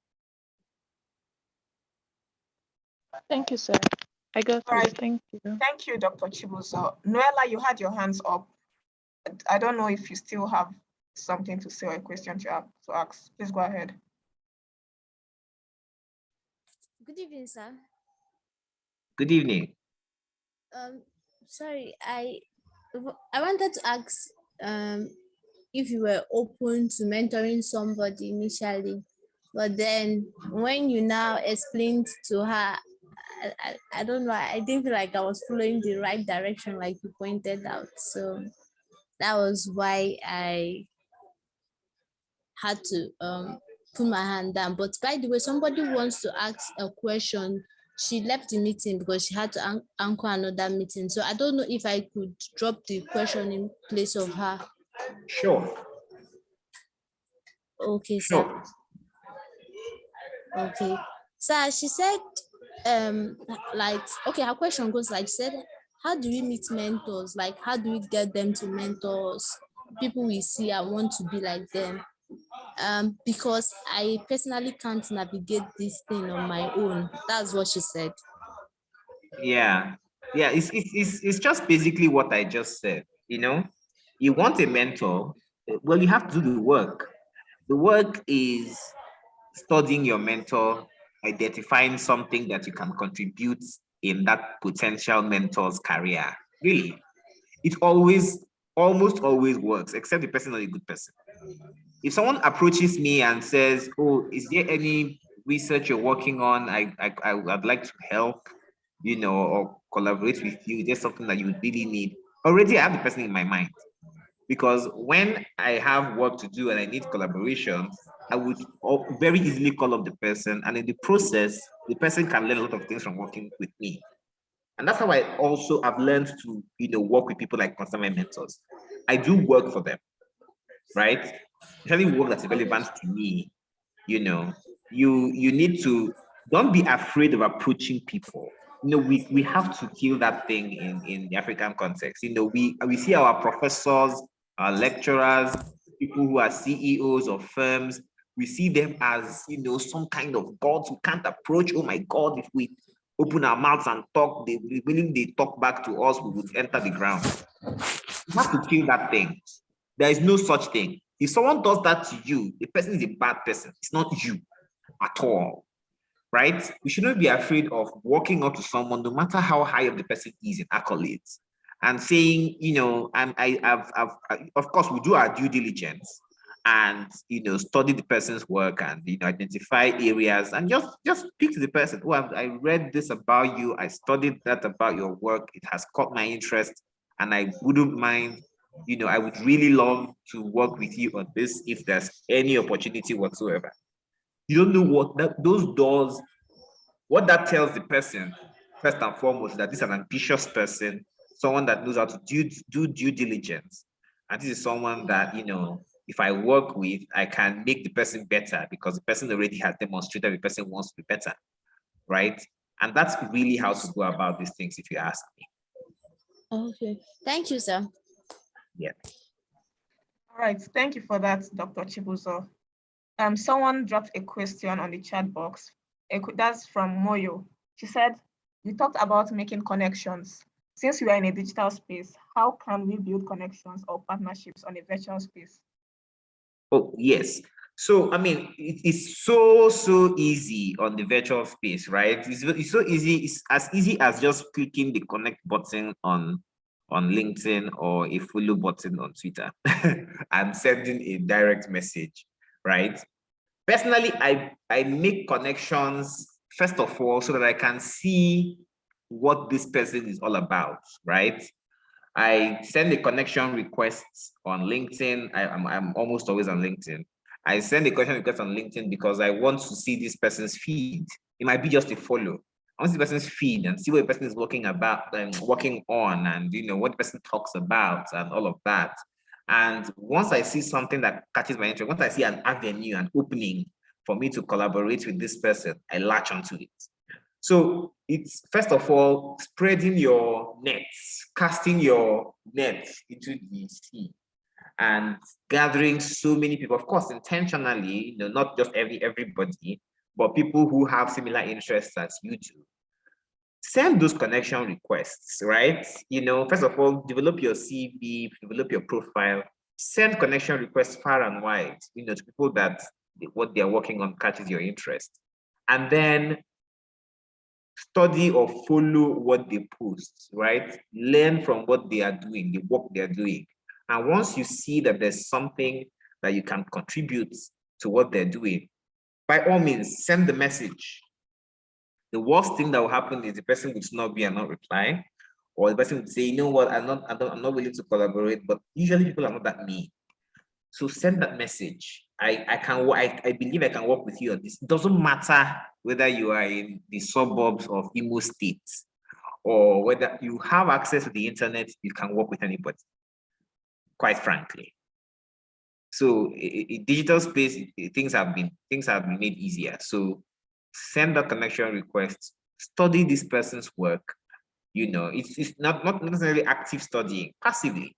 Study what this person is doing, and by all means, dive in and make your pitch. Awesome. Thank you so much.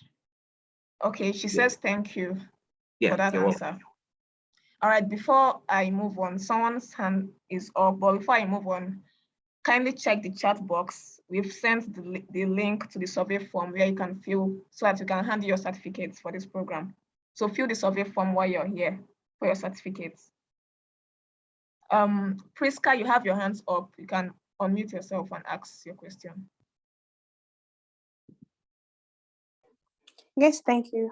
Okay, so I've been listening to all the creative and impactful communications that our speakers have been dishing out since, but now I have a really perturbing question, and it has to do with connecting, because he said that you meet people and you tell them about your intentions. Now, my question is, how do you deal with rejections? Because most of these people have high followership, high connections, lots of people flooding in and out of their inboxes, and there is a high possibility that you reach out to these people and they turn you down. Maybe they say they have enough people, or they're not willing to collaborate like you clearly pointed out. So how do we deal with this kind of things? Because they are really discouraging, because when you reach out to these people and the response is not positive, how do you cope, or how do you handle such in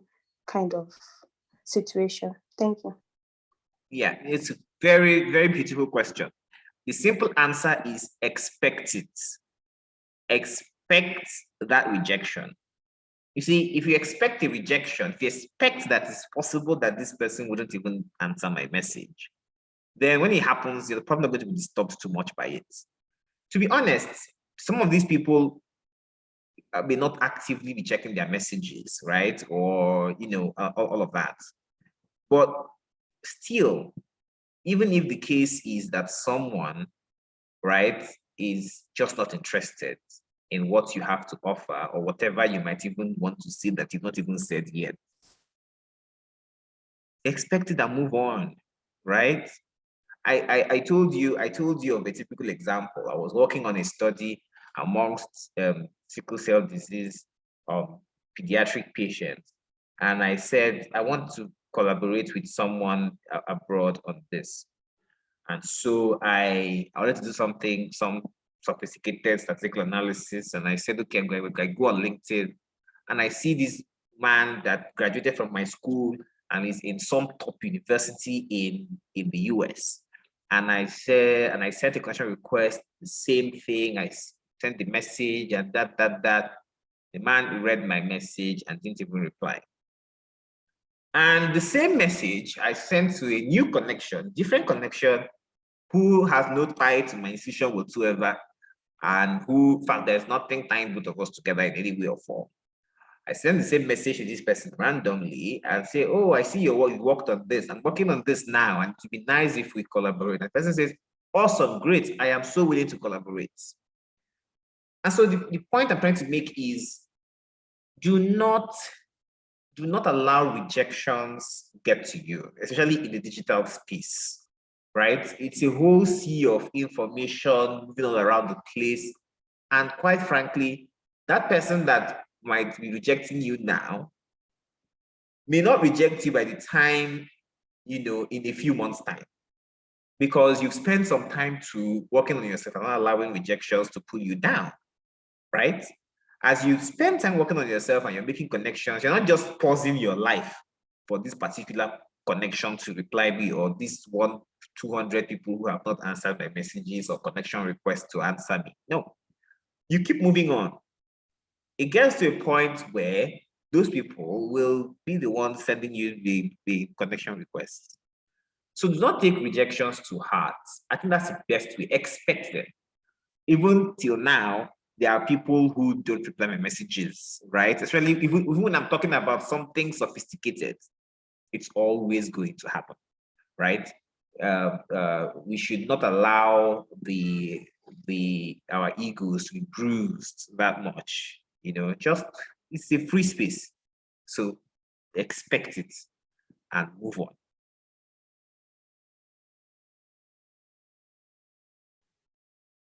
Awesome. Such an insightful answer to that question. Thank you so much, Dr. Chibuzo. Really appreciate your time with us and everything you've shared here. So I don't know if there are further questions for Dr. Chibuzo. Okay, someone has their hands up. Fidelis, you can unmute yourself. Okay. Good evening, sir. Sir, I wish to thank you for the impactful lecture.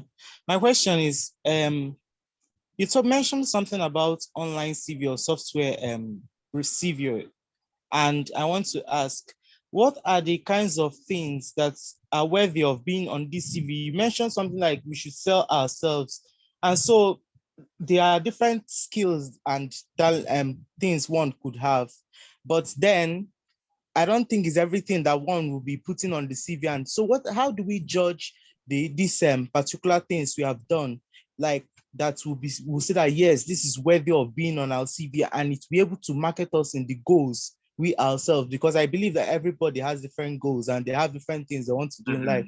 So what are the things, what criteria are we going to use and judge on this is worthy of being my CV, and when I put it here, I'm sure that it's going to lead me to where I want to go. Thank you. Thank you, Fidelis, right, for the question. That was an interesting question.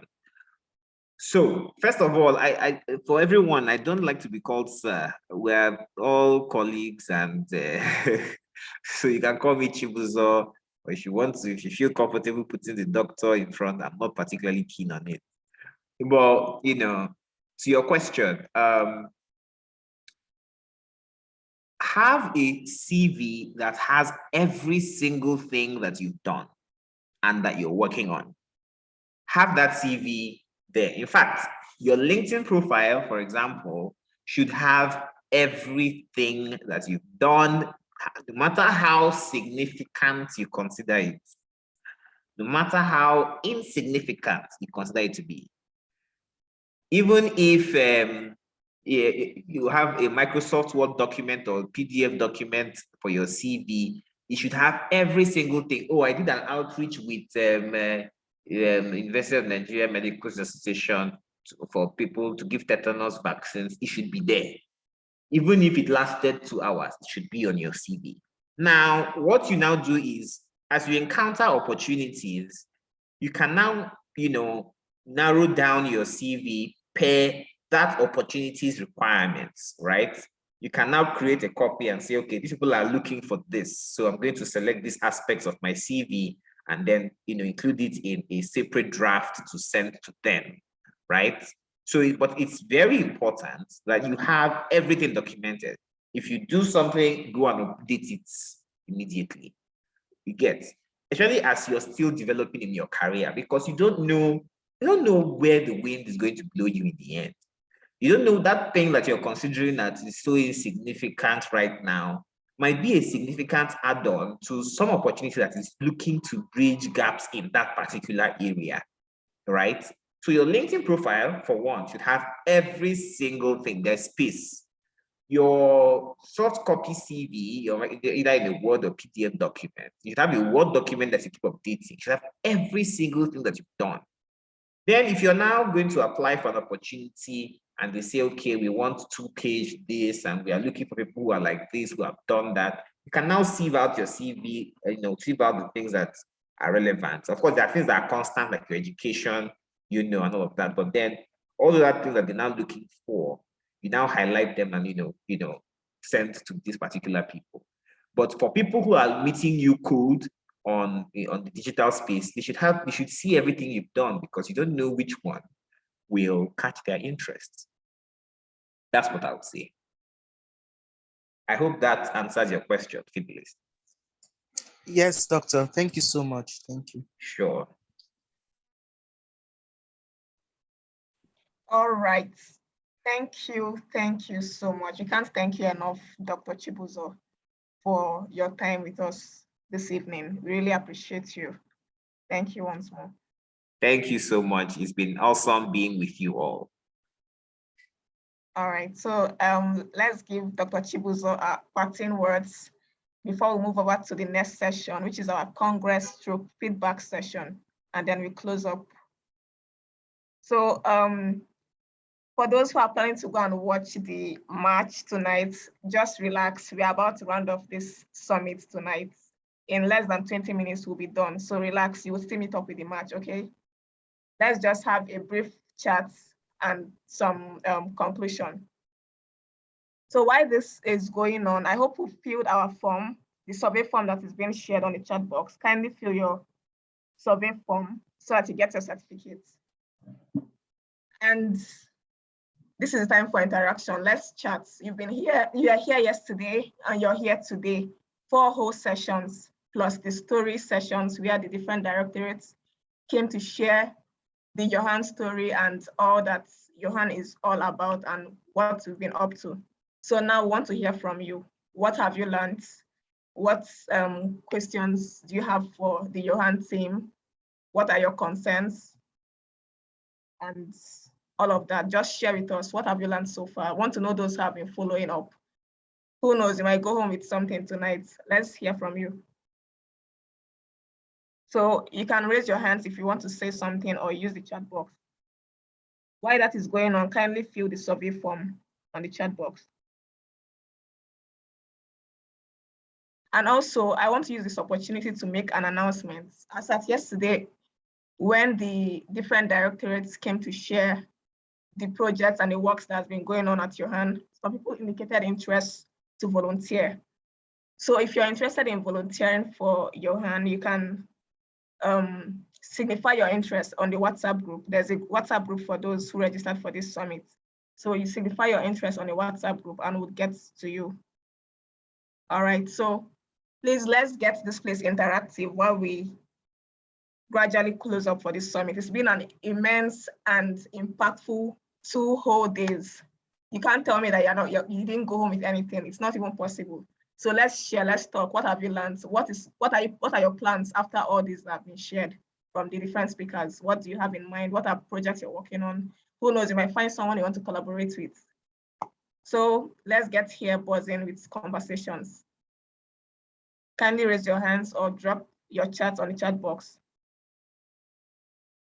Just share how you feel generally. No dull moment, so please let's finish strong. It's been an amazing 2 days. Let's finish strong.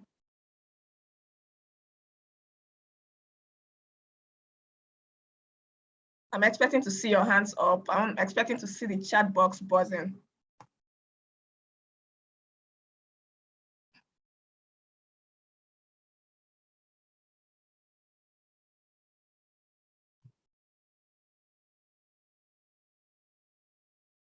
Okay, Chikamso said, I would try to volunteer more, learn more online skills, and get serious with improving my LinkedIn profile and connections. That's wonderful. So Chikamso has made a resolve after this session. I love to see that. Awesome. He says, wow, wow, wow. This is awesome. Thank you to all our speakers. Please, let's get the ball rolling. Let's get the conversations rolling.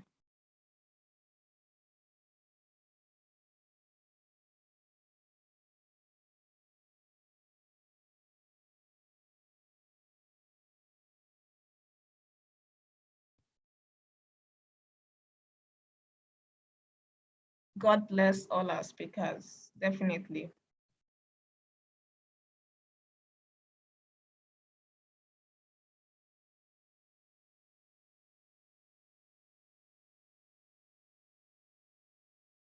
Tochukwu says, that Dare to Dream got me on another level.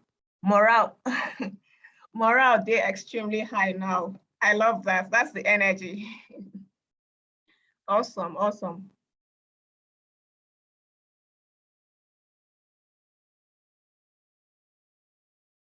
I hope we filled our post-survey form. Oh, you can't attend these 2 days and you don't want to get your certificates. You need this for your LinkedIn profile. We've talked about LinkedIn optimization. You need your certificate. Kindly fill the survey form. It's been going around on this chat box.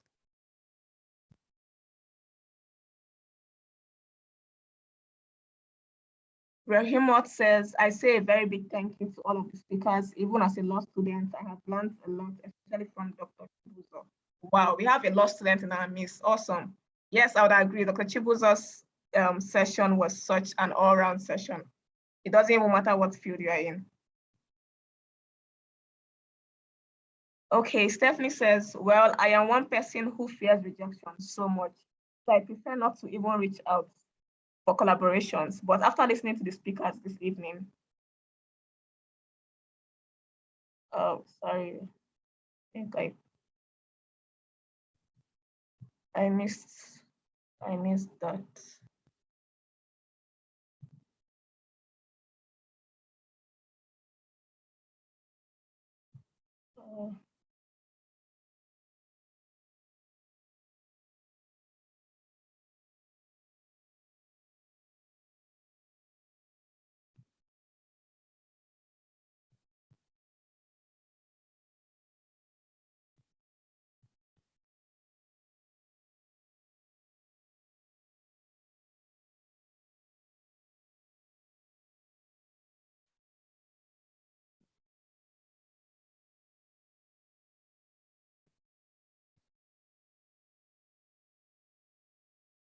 Okay.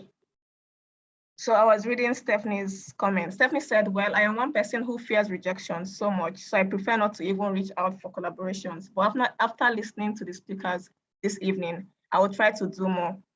The highest thing they can say is no. Of course, the highest they can say is no.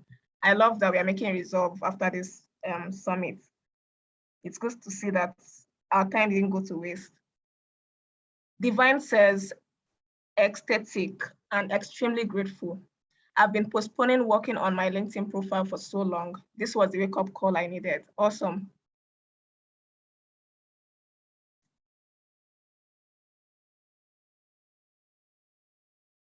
Rahimot says, to all the organizers, I say a big thank you. Keep the good work going. Thank you for that.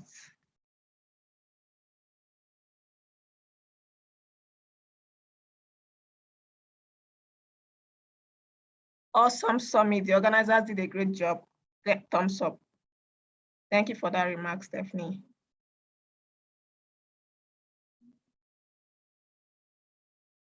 He says, thanks for the summit. I learned a lot. Time to get more opportunities. Yes, time to get more opportunities.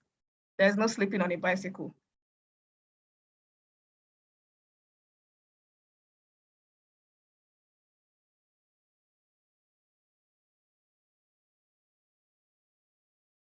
Honor Peter says, I have been encouraged to put in more vigor in pursuing my online course. May God bless you all. I'm proud of Johan. Today, Dr. Chibuzo charged, don't know what is happening with my keypad. Okay, today, Dr. Chibuzo charged me to Dare to Dream. Sorry. I think I'm mixing up the messages.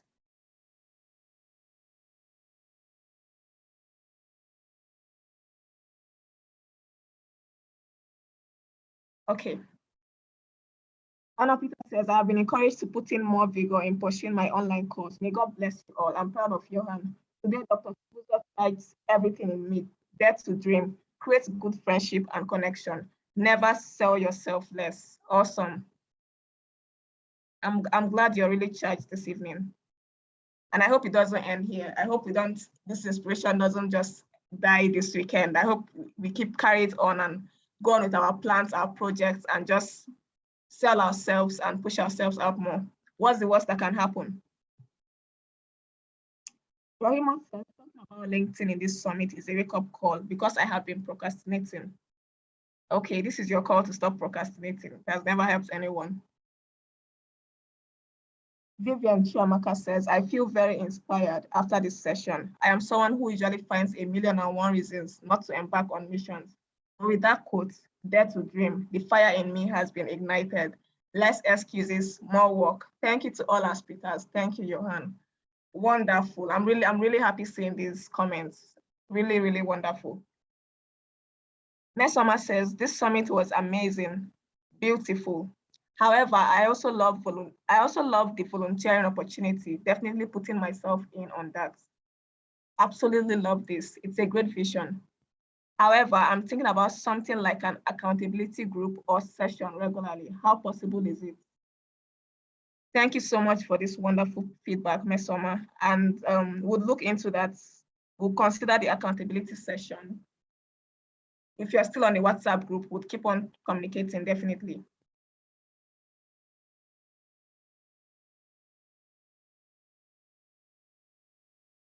What's the worst that can happen? Dare to dream, good friendship and connections. I've learned so much today and I'm going to work on this. Thank you, Johan. Thank you, Eunice, for that. What's the worst that can happen? Like, I'm sure that word lives rent free in our heads right now. What's the worst that can happen? I'm sure that should serve as a motivation, as a ginger for us.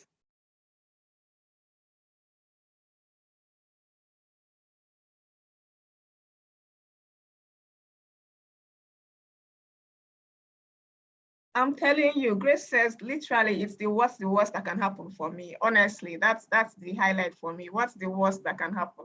It's my anthem from now henceforth. Karen says, thanks so much for such an inspiring summit. Cecilia says, thank you so much, Johan. I've been richly empowered. This was truly an amazing opportunity. Awesome. We are really glad to hear this. Please, if you haven't filled your survey form, do that immediately. We are rounding off.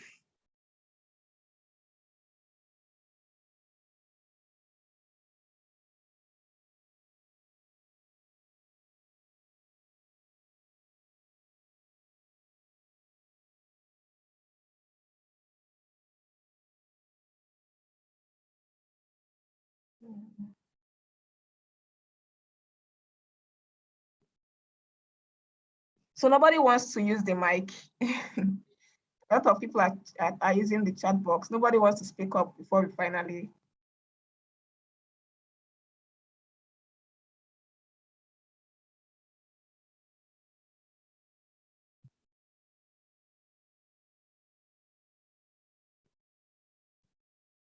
Grace says, thank you so much, Johan. Fidelis says, learn to stand on the shoulders of giants. I know it's difficult sometimes to stop thinking of doing something huge and new that will make waves and take our names far. But now I realize that it's the little things that one does that will one day accumulate to become that big dream, of course. Also, I'll try improving myself to value, becoming palatable to collaboration and mentorships, as well as to have impact in myself and others. It's time to get work done. What's the worst that can happen after all? There's no level of violence we can't move on from. I'm telling you. Thank you all once more. Awesome. There's no level of violence you can't move on from. What have you not seen?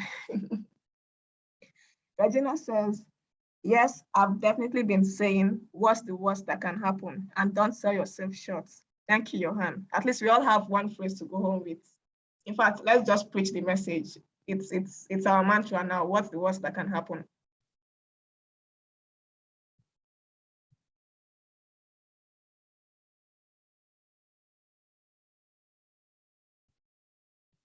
Okay, at this point, I'm going to give room to the organizer, the chief the chairman of this organizing committee for this summit to give his closing remark.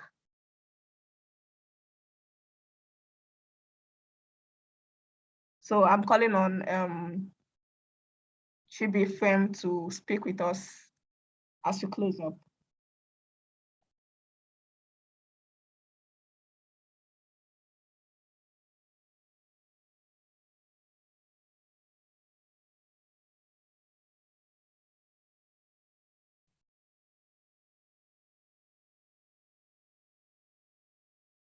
Ifem, are you here?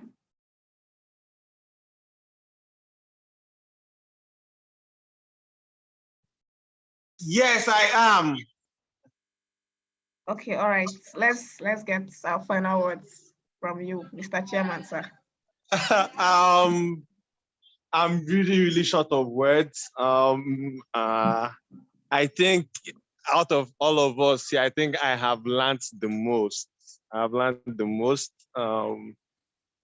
I guess when I was organizing this chairing the committee, I never thought, man, there was so much work for me to get done myself personally, and I'm really happy that me and my team were able to put this together. I want to say a special thank you to Chinedu, Kingsley, of course, Cynthia, you too, Joanne, Sharon, my committee members for helping put this together. And I want to say a special thank you to Dr. Gamba for the opportunity.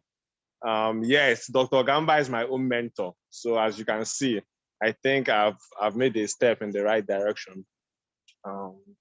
So I thank you for the opportunity. I thank you all for participating actively. And I really hope that you all were inspired and you all really got to learn one or two vital things that would be useful in not just making yourself better, but in making the world better generally. Because we all have to learn to live beyond ourselves and think of tomorrow and think of what we could offer that could live on after we've passed on from this place.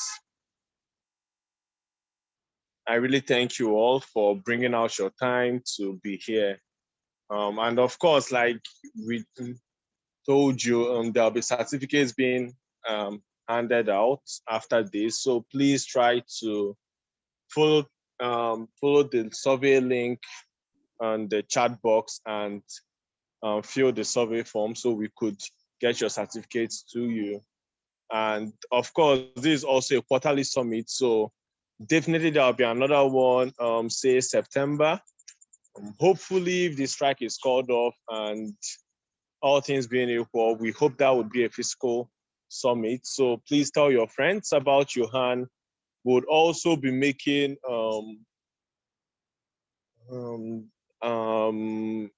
we'll be making arrangements for you guys to become volunteers, for all those who would love to become volunteers after this. So please stay on this summit group. We would be getting back to you guys on that regard. Thank you to the coordinators, to the hosts, Wajobi, Cynthia, and Dr. Praise Onwara. You guys did a fantastic job. I don't think we could have picked any other set of hosts to do better. Thank you so much for being here. Thank you. Thank you so much, Chibi Fem, for that speech. Really appreciate you and the work you've put so far as the chairman of this committee as well. All right, so I think someone asked about online courses and who you can reach out to. I think that's a personal task. Like someone just replied, if you know what applies to you personally, there are platforms like Udemy, Coursera, FutureLearn. You can search on these platforms on your areas of interest and you find something, and most of them are free. All right, Chisom. So at this point, I think we are right on time. Those who wants to go and watch the match, you're not missing anything, don't worry. So at this point, let's just draw the curtain and say our goodbyes. You can unmute yourself and just, say your final goodbyes and good nights, and we dismiss. Feel free to unmute Thank you yourself. all for being here. Bye. Thank you. Thank you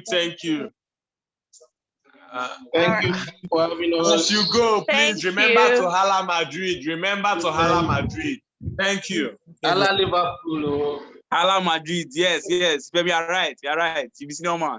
Remember to Hala Madrid. Thank you. Very important. All right, bye everyone. Good night and thank you so much. Bye.